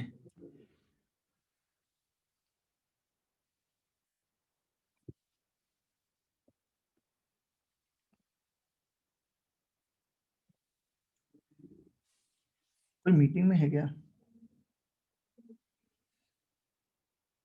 मीटिंग में है कोई, उसको मैं अंदर ले लेता हूँ, 1 मिनट। उमेश, ओके उमेश, तुम्हें मैं अंदर ले लेता हूँ मीटिंग में।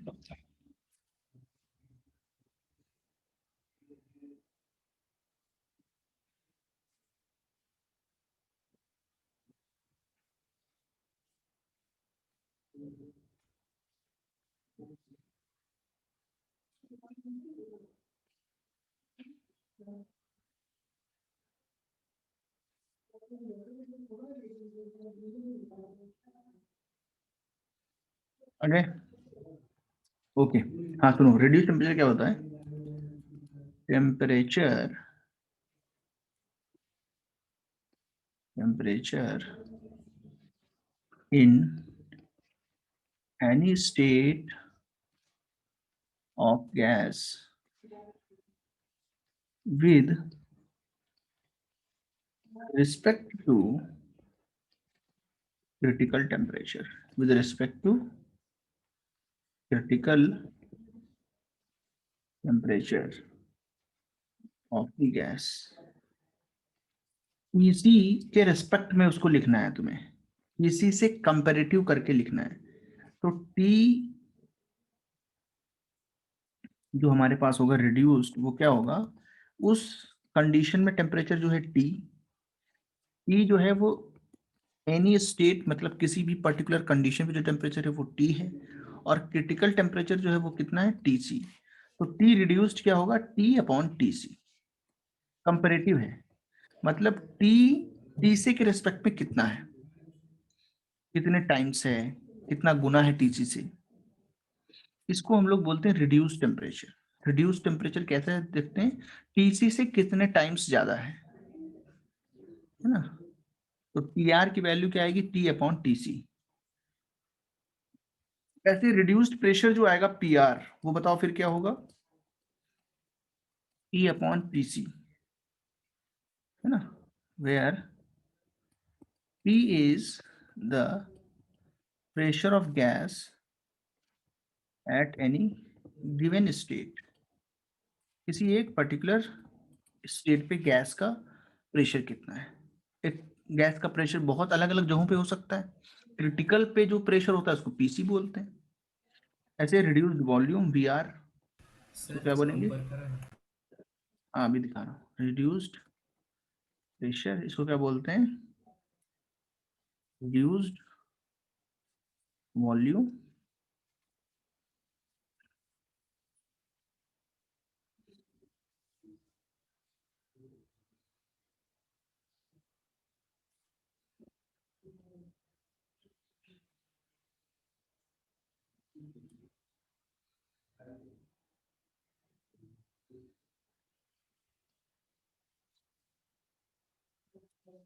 बहुत इंपॉर्टेंट है, रियल गैस के लिए होता है ये।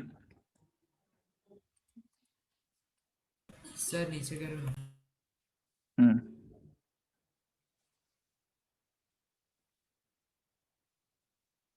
वी आर इक्वल टू क्या होगा?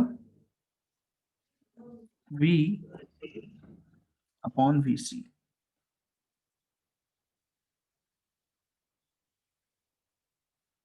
क्योंकि मोलर वॉल्यूम होता है, फॉर 1 मोल ऑफ गैस लिखते हैं।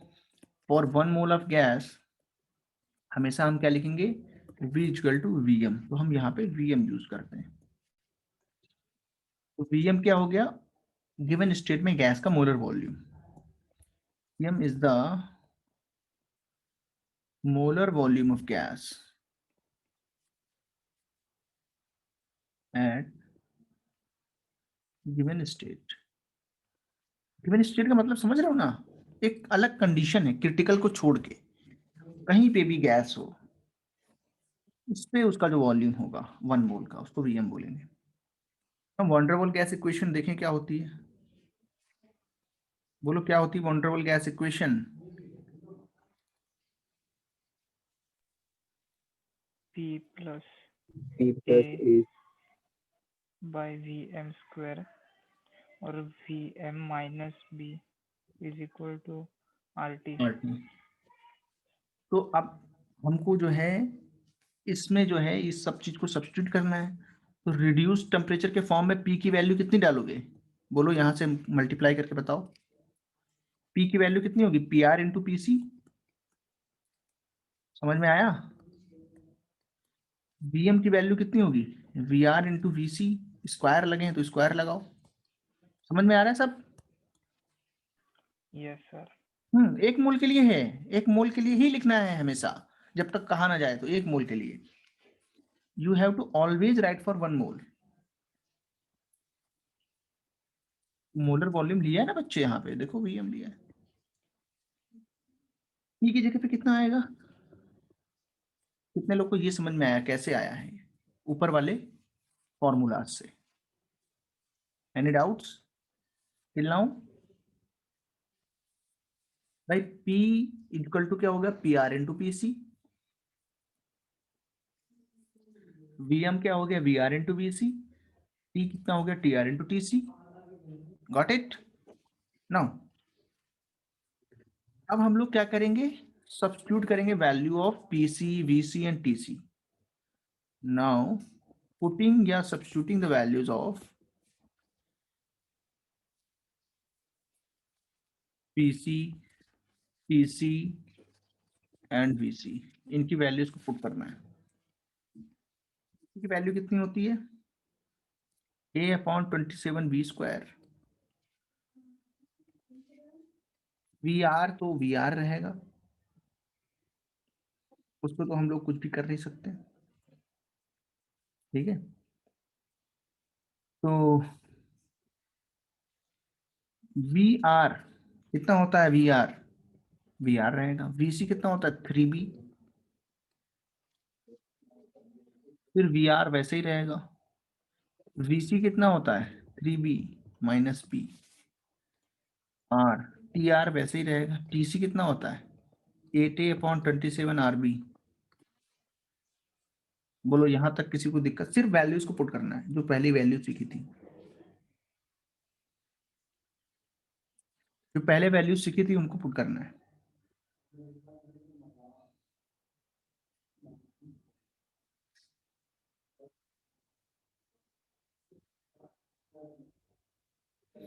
Got it? यहां तक कोई दिक्कत? हाँ, वीआर तो है। क्या वीआर नहीं समझ में आया क्या होता है? सर वो लिखना था ऊपर, छूट के ऊपर। लिखना है? चलो लिख लो पहले, फिर आगे करते हैं, साथ में हो जाएगा।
ओके, बैटरी बहुत कम है इसमें, 1 मिनट चार्जिंग करता हूँ। 4-3 मिनट लगाया नहीं है।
तो सबने लिखा है?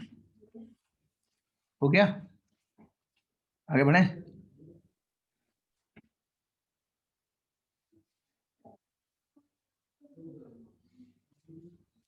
बोलो भाई, एनी रिमेनिंग?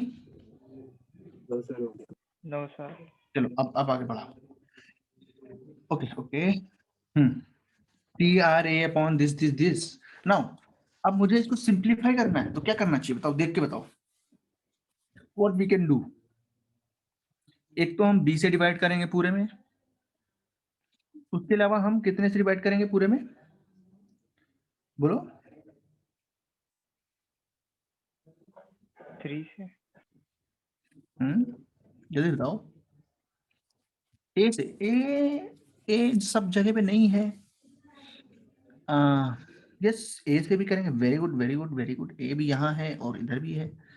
और चलो ठीक है, सिंप्लीफाई करते हैं, चलो अपने आप समझ जाओगे।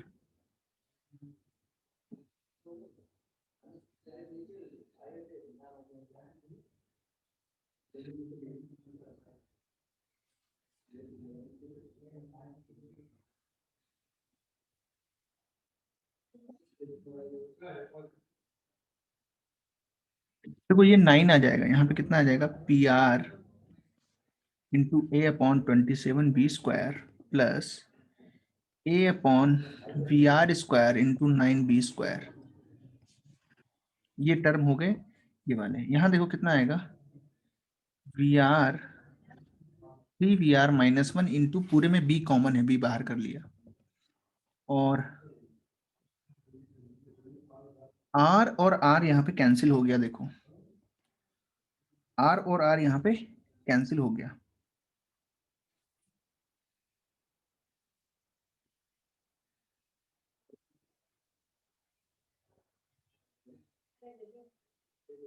ठीक है, तो कितना बचा यहाँ पे, 8TR अपॉन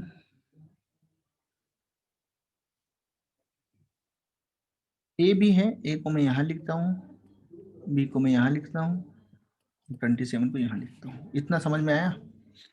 इसमें से बताओ कितना कॉमन आएगा, a अपॉन 9b²। इसमें से यहाँ पे a अपॉन 9b² कॉमन आएगा, अंदर कितना बचेगा, PR upon 3 plus a upon 9b² चूंकि कॉमन किया इसलिए 1 अपॉन VR²,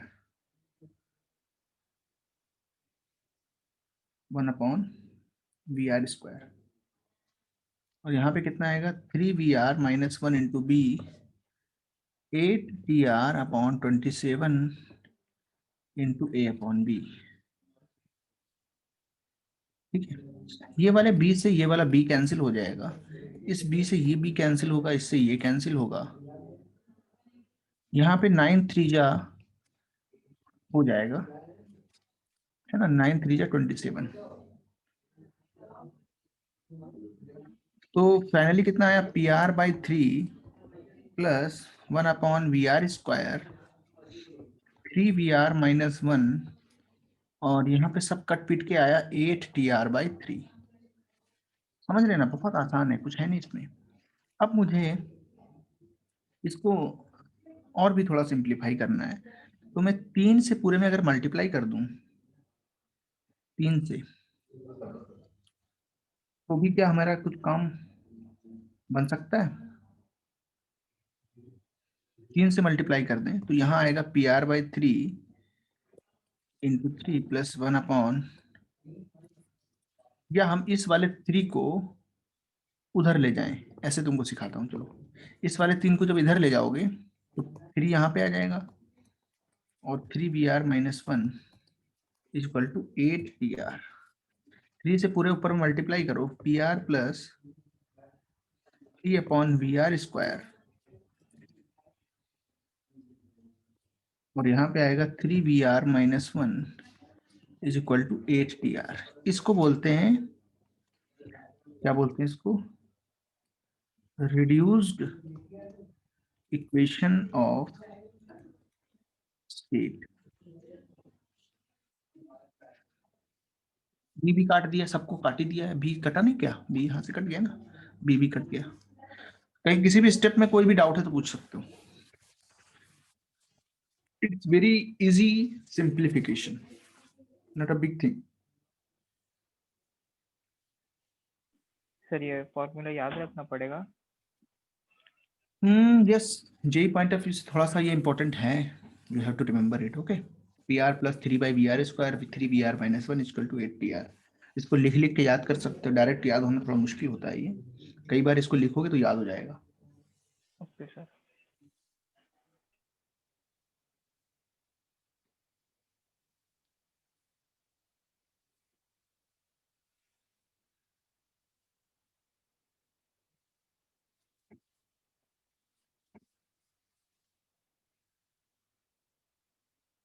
क्या प्रणव, कुछ पूछा था तुमने?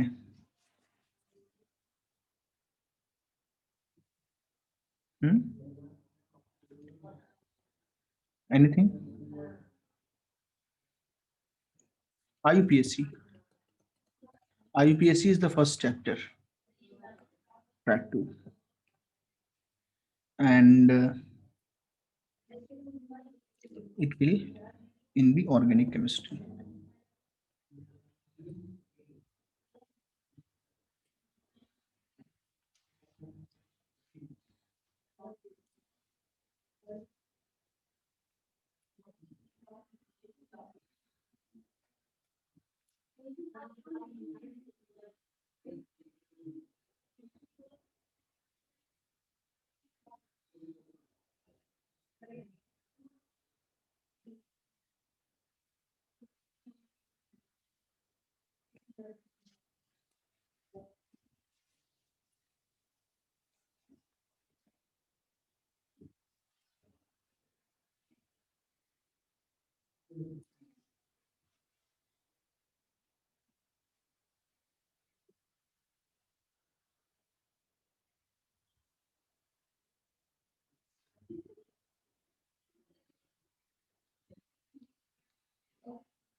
Okay.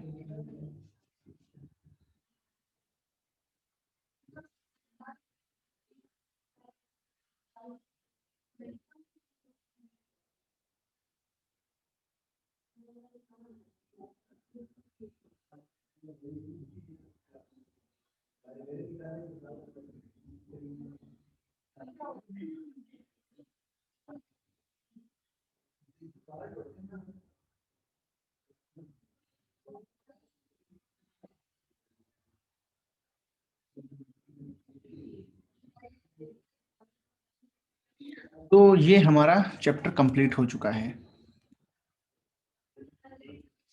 ठीक है, कौन सा चैप्टर का नाम है ये? बोलो। Real gas.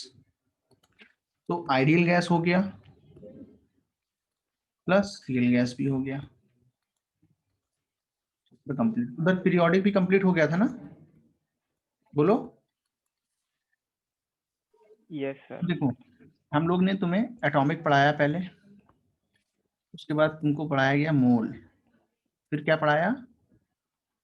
गैसियस, तो यही उसमें आया। देन हमारा पीरियोडिक। कितने चैप्टर हुए टोटल मिला के अभी तक? बोलो। 4 चैप्टर्स।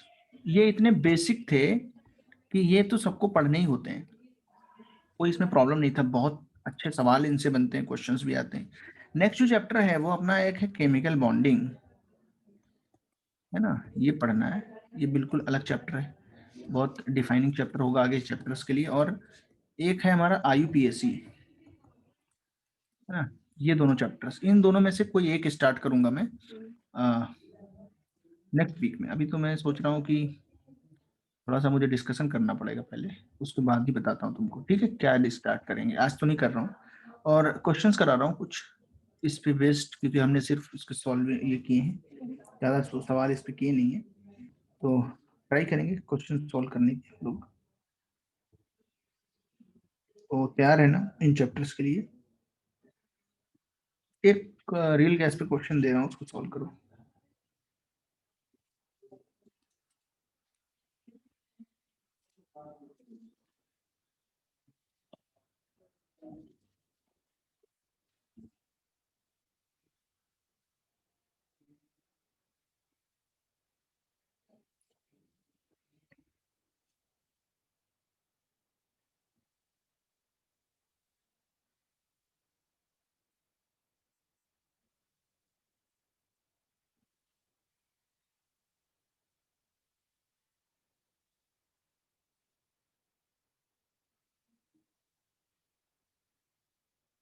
क्वेश्चन नंबर 1 थोड़ा सा कैलकुलेशन वाला क्वेश्चन है, कैलकुलेटिव है।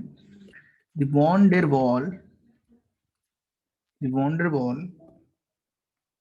वॉल्स कर लो कांस्टेंट फॉर HCl आर, ए की वैल्यू है 371.843 किलो पास्कल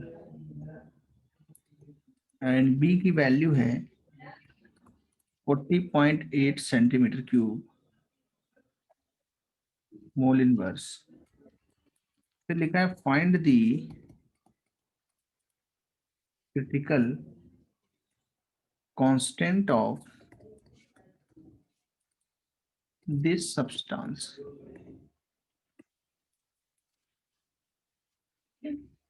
निकाल के बताओ क्या क्या निकालना है। PC, PC and BC. तो ज्यादा कैलकुलेट नहीं करो तो भी चलेगा।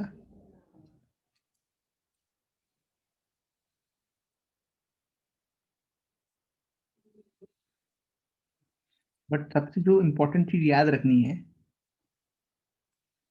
वो याद रखना फॉर्मूला।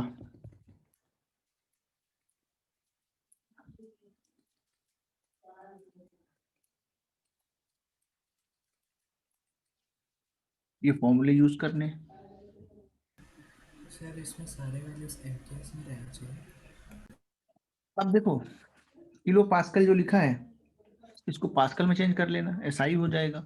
सेंटीमीटर क्यूब जो है इसको जो है तुमको कन्वर्ट कर लेना होगा मीटर क्यूब में। कितना आएगा 40.8, और सेंटीमीटर को मीटर में करोगे 10⁻³ की power 3 metre cube mole inverse. तो ये एसआई में हो गया। ये वैल्यूज, और किलो का मतलब कितना होता है बोलो 1000 पास्कल। उसके बाद यूज कर सकते हो, नो प्रॉब्लम, है ना। कर लोगे, क्वेश्चन कर लोगे ये। Yes sir. दूसरा क्वेश्चन देखो, ट्राई करना है इसको। बताओ तो अगर इसमें कुछ डाउट है तो मैं करके दिखा देता हूँ कुछ, बट कैलकुलेशन ही है। ए की वैल्यू डालो, बी की वैल्यू डालो, ए की वैल्यू, बी की वैल्यू, बी की वैल्यू, हो गया। जैसे मान लो VC निकालना है तो 3B होता है, और बी की वैल्यू कितनी दी है हमें 40.8 इंटू 10⁻⁻6 कर लो, मीटर क्यूब हो जाएगा मोल इनवर्स। अब सॉल्व करेंगे तो कितना आएगा 1224 इंटू 10⁻⁻6 मीटर क्यूब पर मोल। तो ये SI में हो गया। और अगर तुमको सेंटीमीटर में ही देना था तो इसको स्किप कर सकते थे, तो सेंटीमीटर क्यूब पर मोल हो जाएगा। That is ml। 1 centimetre cube कितना होता है 1 ml। ठीक है, इसको नोट करें।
ओके, नेक्स्ट क्वेश्चन की तरफ बढ़ते हैं।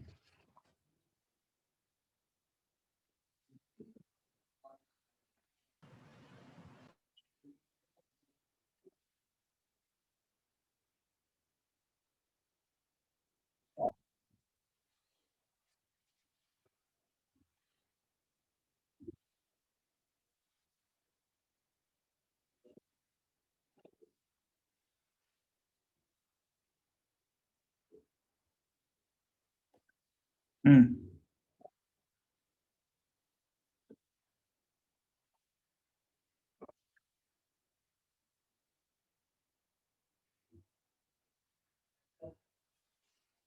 ये कर्व बना है, ध्यान से देखना इसको।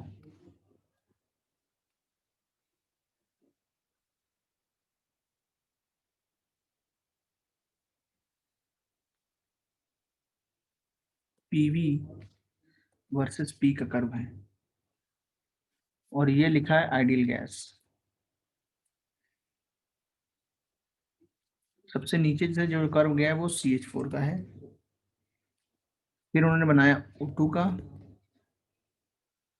फिर उन्होंने बनाया कार्बन मोनोऑक्साइड का, और यहाँ पे एक बनाया हीलियम का, और एक बनाया H2 का। अब गैसेस लिखी हैं, सब कुछ लिखा हुआ है। पीवी वर्सेस पी का कर्व है at a particular temperature T temperature पे बनाया है। तो इसमें लिख रहा है choose the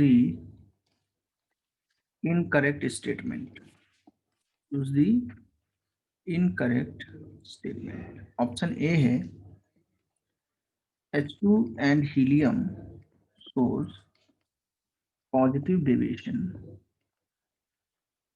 from ideal gas equation।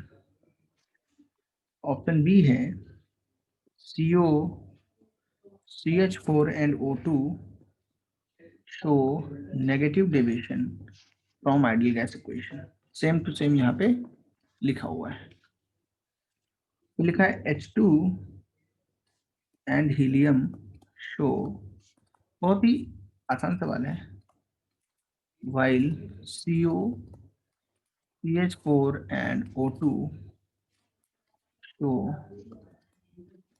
positive deviation। फिर लिखा है D, H2 and helium are less compressible than ideal gas, than ideal gas, while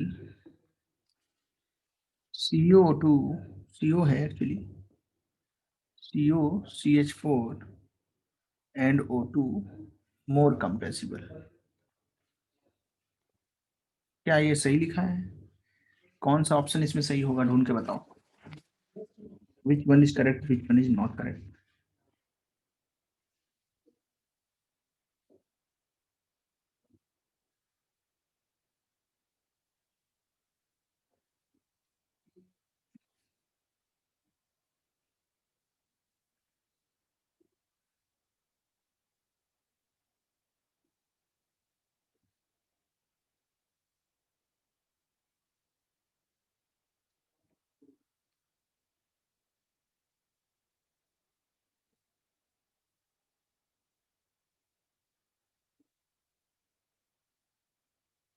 और साथ में दिया है लो प्रेशर रीजन पे ये सब कुछ हो रहा है।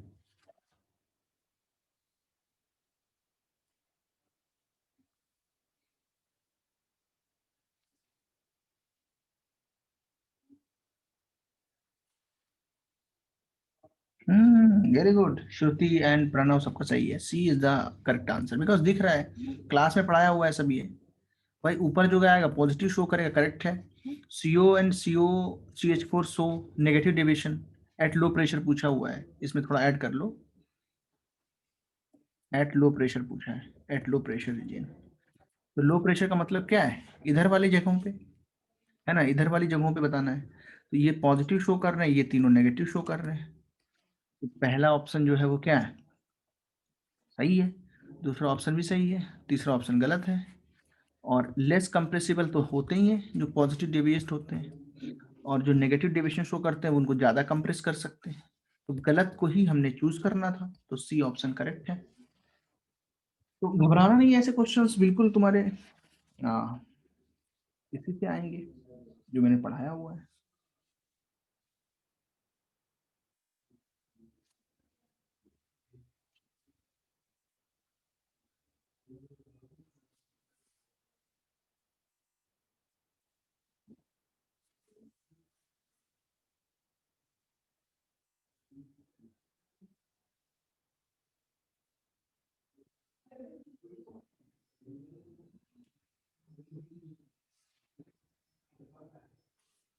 हो गया?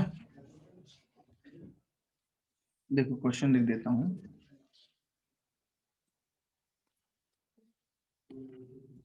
एक पीवी कर्व बना के दिया है, जो आज आइसोथर्म पढ़े थे ना, उस पे बेस्ड है।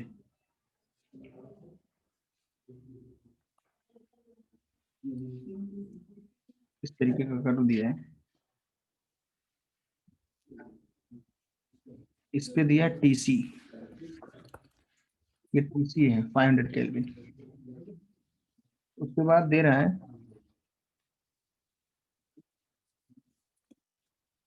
ऐसे करके,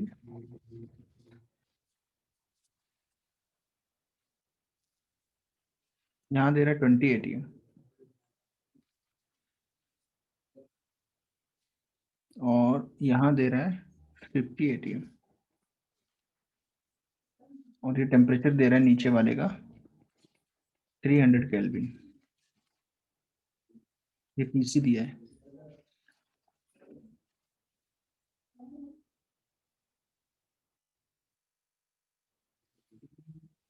पूछा choose the correct statement at A is equal to 500 Kelvin, P is equal to 40 ATM, the state will be liquid. The state will be liquid. B option क्या है? At 300 Kelvin, 50 ATM, the state will be gas. The state will be gas. तो C लिखा है at T less than 300 Kelvin, P greater than 20 ATM, the state will be gas. The state will be तो D लिखा है at 300 Kelvin, K is greater than T is less than 500 Kelvin, P greater than 50 ATM, the state will be liquid. The state will be liquid. सोच समझ के answer देना इसका, question तुम्हारे सामने है। For a real gas liquefaction का graph है, पीवी कर्व है। सिंपल सा क्वेश्चन है, तुम्हें बताना है, समझना है।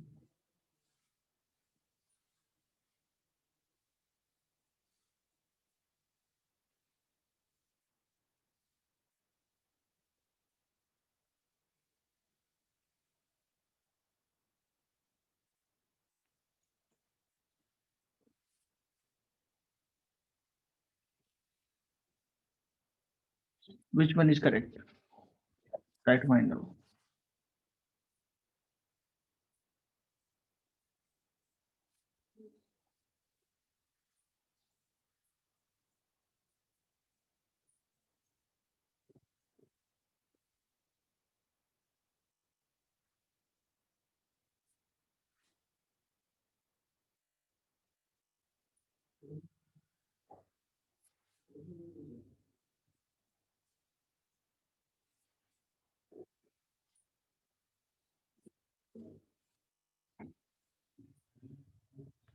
ओके, प्रणव ने आंसर डी बताया है।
D, yes Pratham, D is the correct answer. Actually D is the correct answer.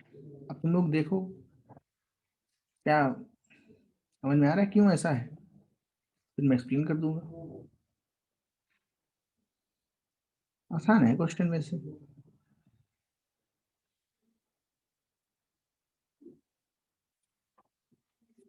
D is the correct answer. देखो मैं तुमको समझा देता हूँ एक एक पॉइंट इसका। कितने लोग को ये सब समझ में आ रहा है? कितने लोग ने अपने हिसाब से बताया है आंसर और उनको पता है कि ए बी और सी गलत है? देखो 500 केल्विन पे देखो, मतलब यहाँ पे देखना है। 500 केल्विन पे P इक्वल टू 40 ATM, यहाँ पे 50 है प्रेशर, तो 40 कहीं यहाँ होगा, तो यहाँ पे ग्राफ कट कर रहा है, तो यहाँ पे क्या होगा? गैस। ये पूरा ग्राफ यहाँ से लेके यहाँ तक पॉइंट 1 टू पॉइंट 2 क्या है? ये गैस है। 2 पे ये गैस प्लस लिक्विड है और 2 से ऊपर ये क्या है? लिक्विड ही लिक्विड है। तो समझ गए? 1 से 2 के बीच में कट कर रहा है तो ये क्या होगा? गैस। सिंपल है बहुत। 300 केल्विन पे और 50 ATM पे। 300 केल्विन ये है नीचे वाला ग्राफ, और 300 केल्विन वाले ग्राफ को 50 वाला कर्व यहाँ कट कर रहा है। तो ये यहाँ पे क्या था? गैस प्लस लिक्विड, और इधर क्या था? ये गैस, और यहाँ पे पूरा पूरा क्या है? ये लिक्विड। तो यहाँ पे तो जाहिर सी बात है लिक्विड होगा। यहाँ पे लिखा है इसने गैस, इसलिए ये भी गलत। इसने यहाँ पे बोला था ये लिक्विड, ये भी गलत है ना। अब देखो T 300 से कम है। T क्या है? 300 केल्विन से कम, मतलब इसके कहीं नीचे टेम्परेचर है, इस कर्व के नीचे। और P जो है 20 से ज्यादा है। 20 से ज्यादा अगर है P, तो बताओ जाहिर सी बात है द स्टेट विल बी क्या होगी? लिक्विड। क्यों? ये जो कर्व होगा, ये जो यहाँ पे कर्व होगा, ये ऐसे कहीं जाएगा, और 20 जो प्रेशर है वो ऊपर है, तो यहाँ पे ये अपने आप क्या बन चुका होगा? लिक्विड।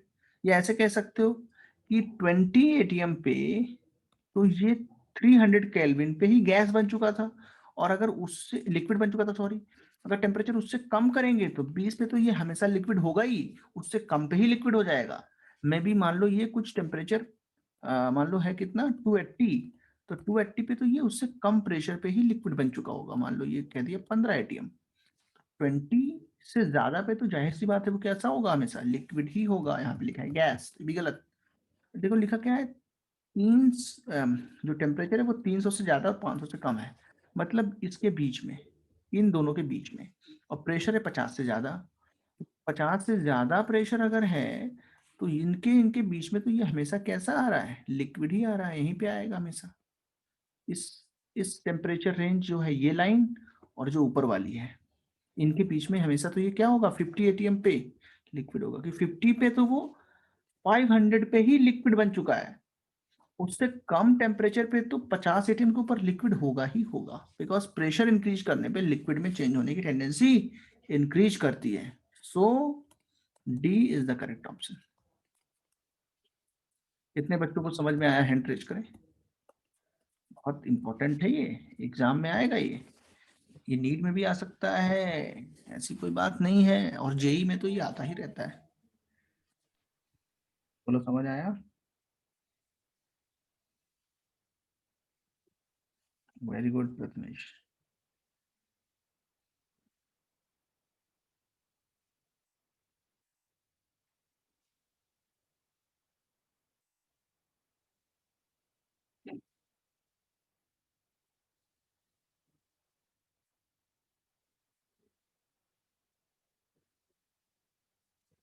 ओके देखो आर्यन, यस, तुम्हें कहाँ पे समझ में नहीं आ रहा है उसको बताओ मुझे। आज जो पढ़ाया है उसको रिवाइज करोगे थोड़ा ज्यादा समझ में आएगा। भाई ये इसका क्रिटिकल टेम्परेचर कितना है? यस, वो ग्राफ में दिया था भाई। टीसी जो है, टी क्रिटिकल, वो कितना दिया है? 500। मतलब 500 पे ये 50 ATM पे गैस से लिक्विड में चेंज हो रहा है। क्रिटिकल का डेफिनेशन ही यही होता है। ये समझ में आया तुम्हें कि नहीं? कि 50 ATM अगर कर्व यहाँ पे दिया हुआ है, यहाँ पे, इसका मतलब वो वहां पे लिक्विड बन रहा है। ग्राफ से समझ में आया? अच्छा, अब उसके नीचे वाला जो कर्व है वो डैट डैश जो लाइन है, डैट डैश वाली, यहाँ पे इधर जो है राइट में, यहाँ पे लिक्विड में कन्वर्ट होना स्टार्ट होता है, और पूरा यहाँ पे गैस प्लस लिक्विड रहता है। 100% कन्वर्जन यहाँ होता है, फिर इधर लिक्विड होता है, क्योंकि ये गैस से लिक्विड में कन्वर्ट हो चुका है। अब लेफ्ट साइड में जो कर्व आएगा वो पूरा लिक्विड होगा। तो ये होता है गैस लिक्विड का ट्रांजिशन। तो जो मैंने तुमको आज ही पढ़ाया है उसमें देख सकते हो, उसमें काफी ज्यादा क्लियरली लिखा हुआ है कब कहाँ पे क्या है। ये जो हमारा ये वाला कर्व है ना, यहाँ ये जो हमने एरिया दिखाया है, इसमें होता है gas plus liquid. Right side में यहाँ सब कहीं पे क्या है, ये गैस, और राइट साइड में यहाँ पे सब कहीं पे क्या है, ये लिक्विड। ये तुम्हें ग्राफ पढ़ना आना चाहिए। ओके, अब तुम समझ गए हो, वेरी गुड। तो थोड़ा सा प्रैक्टिस कर लोगे जब, तो बहुत अच्छे से समझ में आ जाएगा। अब एक लास्ट क्वेश्चन देता हूं आज का। एक तुमको मैंने मैचिंग का क्वेश्चन दिया है, मैच द कॉलम वन।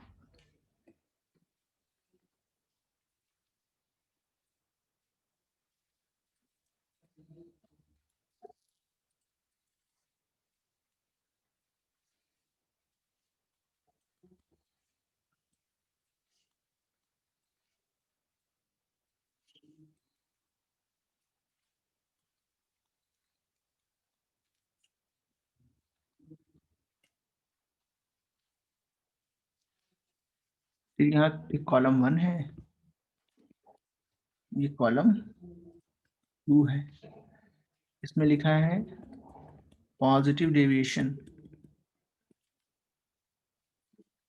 इसमें लिखा है नेगेटिव डेविएशन, इसमें लिखा है स्मॉल साइज ऑफ एटम, इसमें लिखा है मॉलिक्यूलर अट्रैक्शन। अब तुमको मैच करना है, एक से ज्यादा भी मैच हो सकते हैं। ऑप्शंस चलो मैं दे देता हूँ। ऑप्शन ए है कि वन मैच होता है ए कॉमा डी में। तो ऐसे क्वेश्चन जेई के पेपर में आते हैं, नीट में भी ऐसे क्वेश्चन बनाए जा सकते हैं क्योंकि ऑप्शंस दिए हुए हैं, बट क्योंकि टाइम कंज्यूमिंग है इसलिए जल्दी नहीं देगा ये। और फोर्थ को जो मैच कर रहा है वो किससे मैच कर रहा है, बी कॉमा सी से।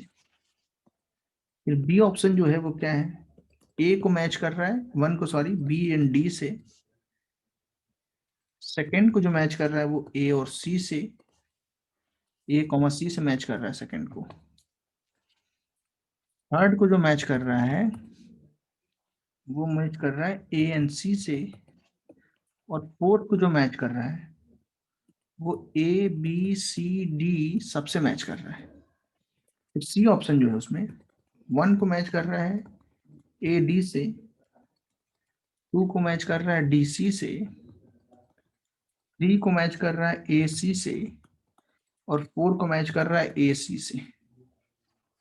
डी ऑप्शन जो है उसमें वन को मैच कर रहा है बी सी से, सेकेंड को मैच कर रहा है सी डी से, और तीसरे वाले को मैच कर रहा है। ऐसे क्वेश्चन जिस बच्चे को अटेम्प्ट करने, सबको अटेम्प्ट करने जेई वालों को, उनको बुक एक मैंने बताई थी एन अवस्थी, ग्रुप पे भी डाली है, उससे जाकर के करो। उसके लेवल 3 में क्वेश्चन है जो जेई एडवांस में पूछे जाते हैं। तो ये उस पैटर्न का क्वेश्चन है मैचिंग वाला। तो please try to solve it, इसमें मैच होगा।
बोलो बच्चे, भाई इतना टफ नहीं है,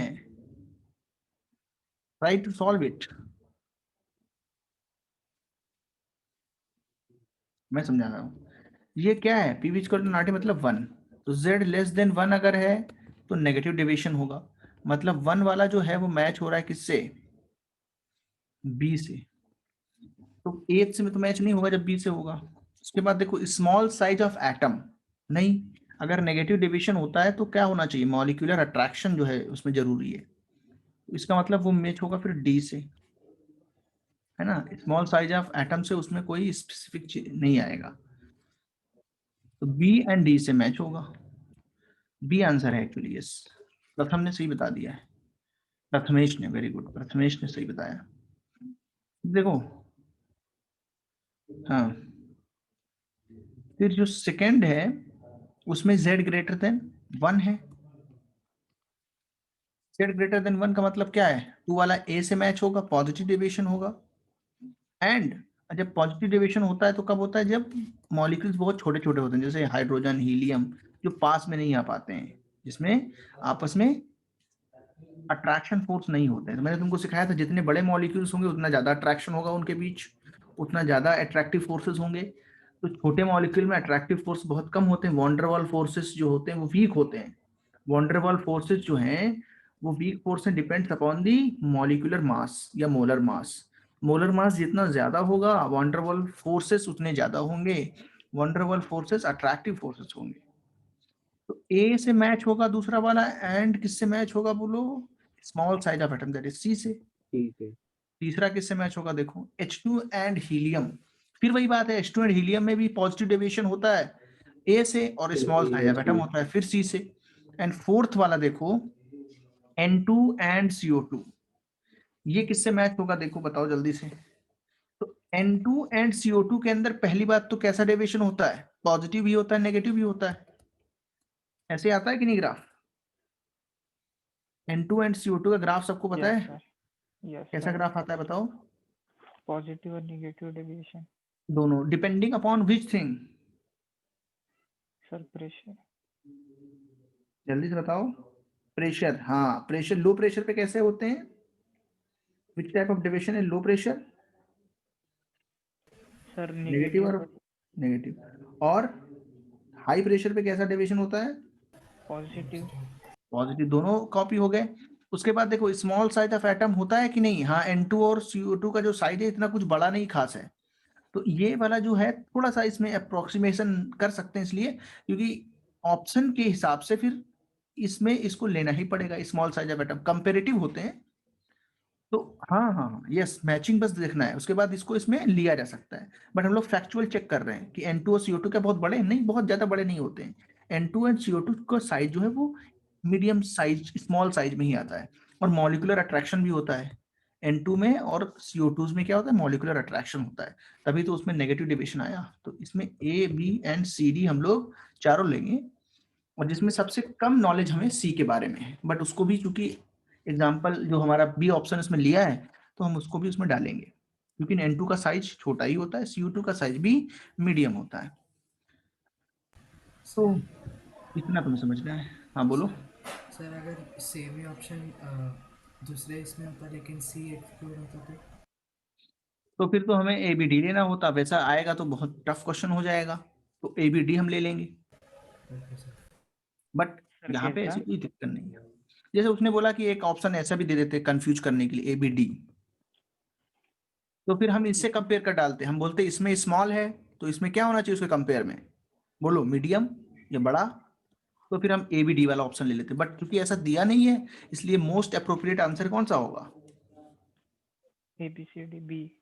समझ गए, ऐसे क्वेश्चन कर लोगे। हाँ सर।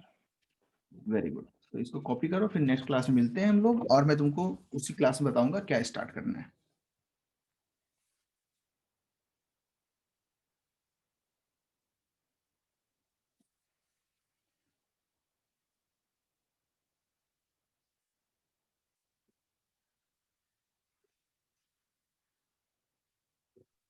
सर वो मॉलिक्यूलर अट्रैक्शन है, मतलब वो A ना सर, वो A वाला और B, सर वो दो थे, नेचर ऑफ गैस पे डिपेंड करते थे।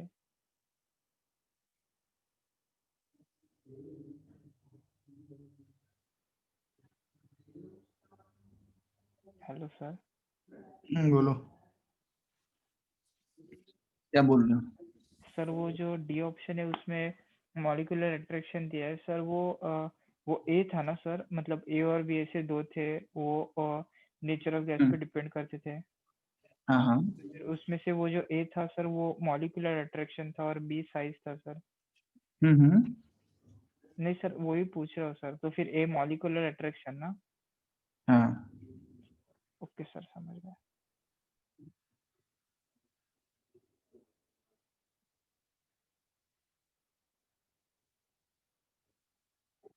ठीक है।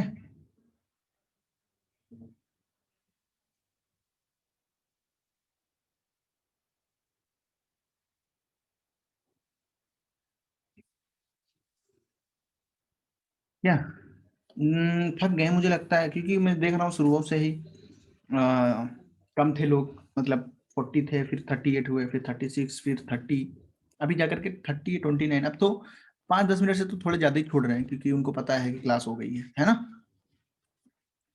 तो मोटिवेट रहना है, सेल्फ मोटिवेशन तुम्हें जरूरी है जेई की प्रिपरेशन के लिए। You have to be self motivated, है ना। कोई तुम्हें मोटिवेट करे वो बहुत दिनों तक नहीं चलेगा, खुद से मोटिवेट होना पड़ेगा। You have to do something, है ना। तो तुमने जो सोचा है उसको तुम्हें खुद ही पाना पड़ेगा, है ना। People can help only, we we people can only guide you. हम तुम्हें बता सकते हैं ऐसे ऐसे कर रहा है, करना तो तुम्हें पड़ेगा ना, कि मैं एग्जाम देने जाऊंगा तुम्हारा। बोलो, या मैथ के सर जाएंगे, तुम ही जाओगे ना। Yes sir. फिर करना तो तुमको पड़ेगा ना।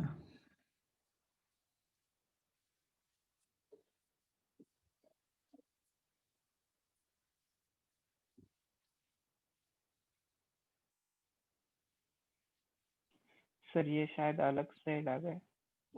हम्म, वो हो नहीं सकता, वो हो ही नहीं सकता है।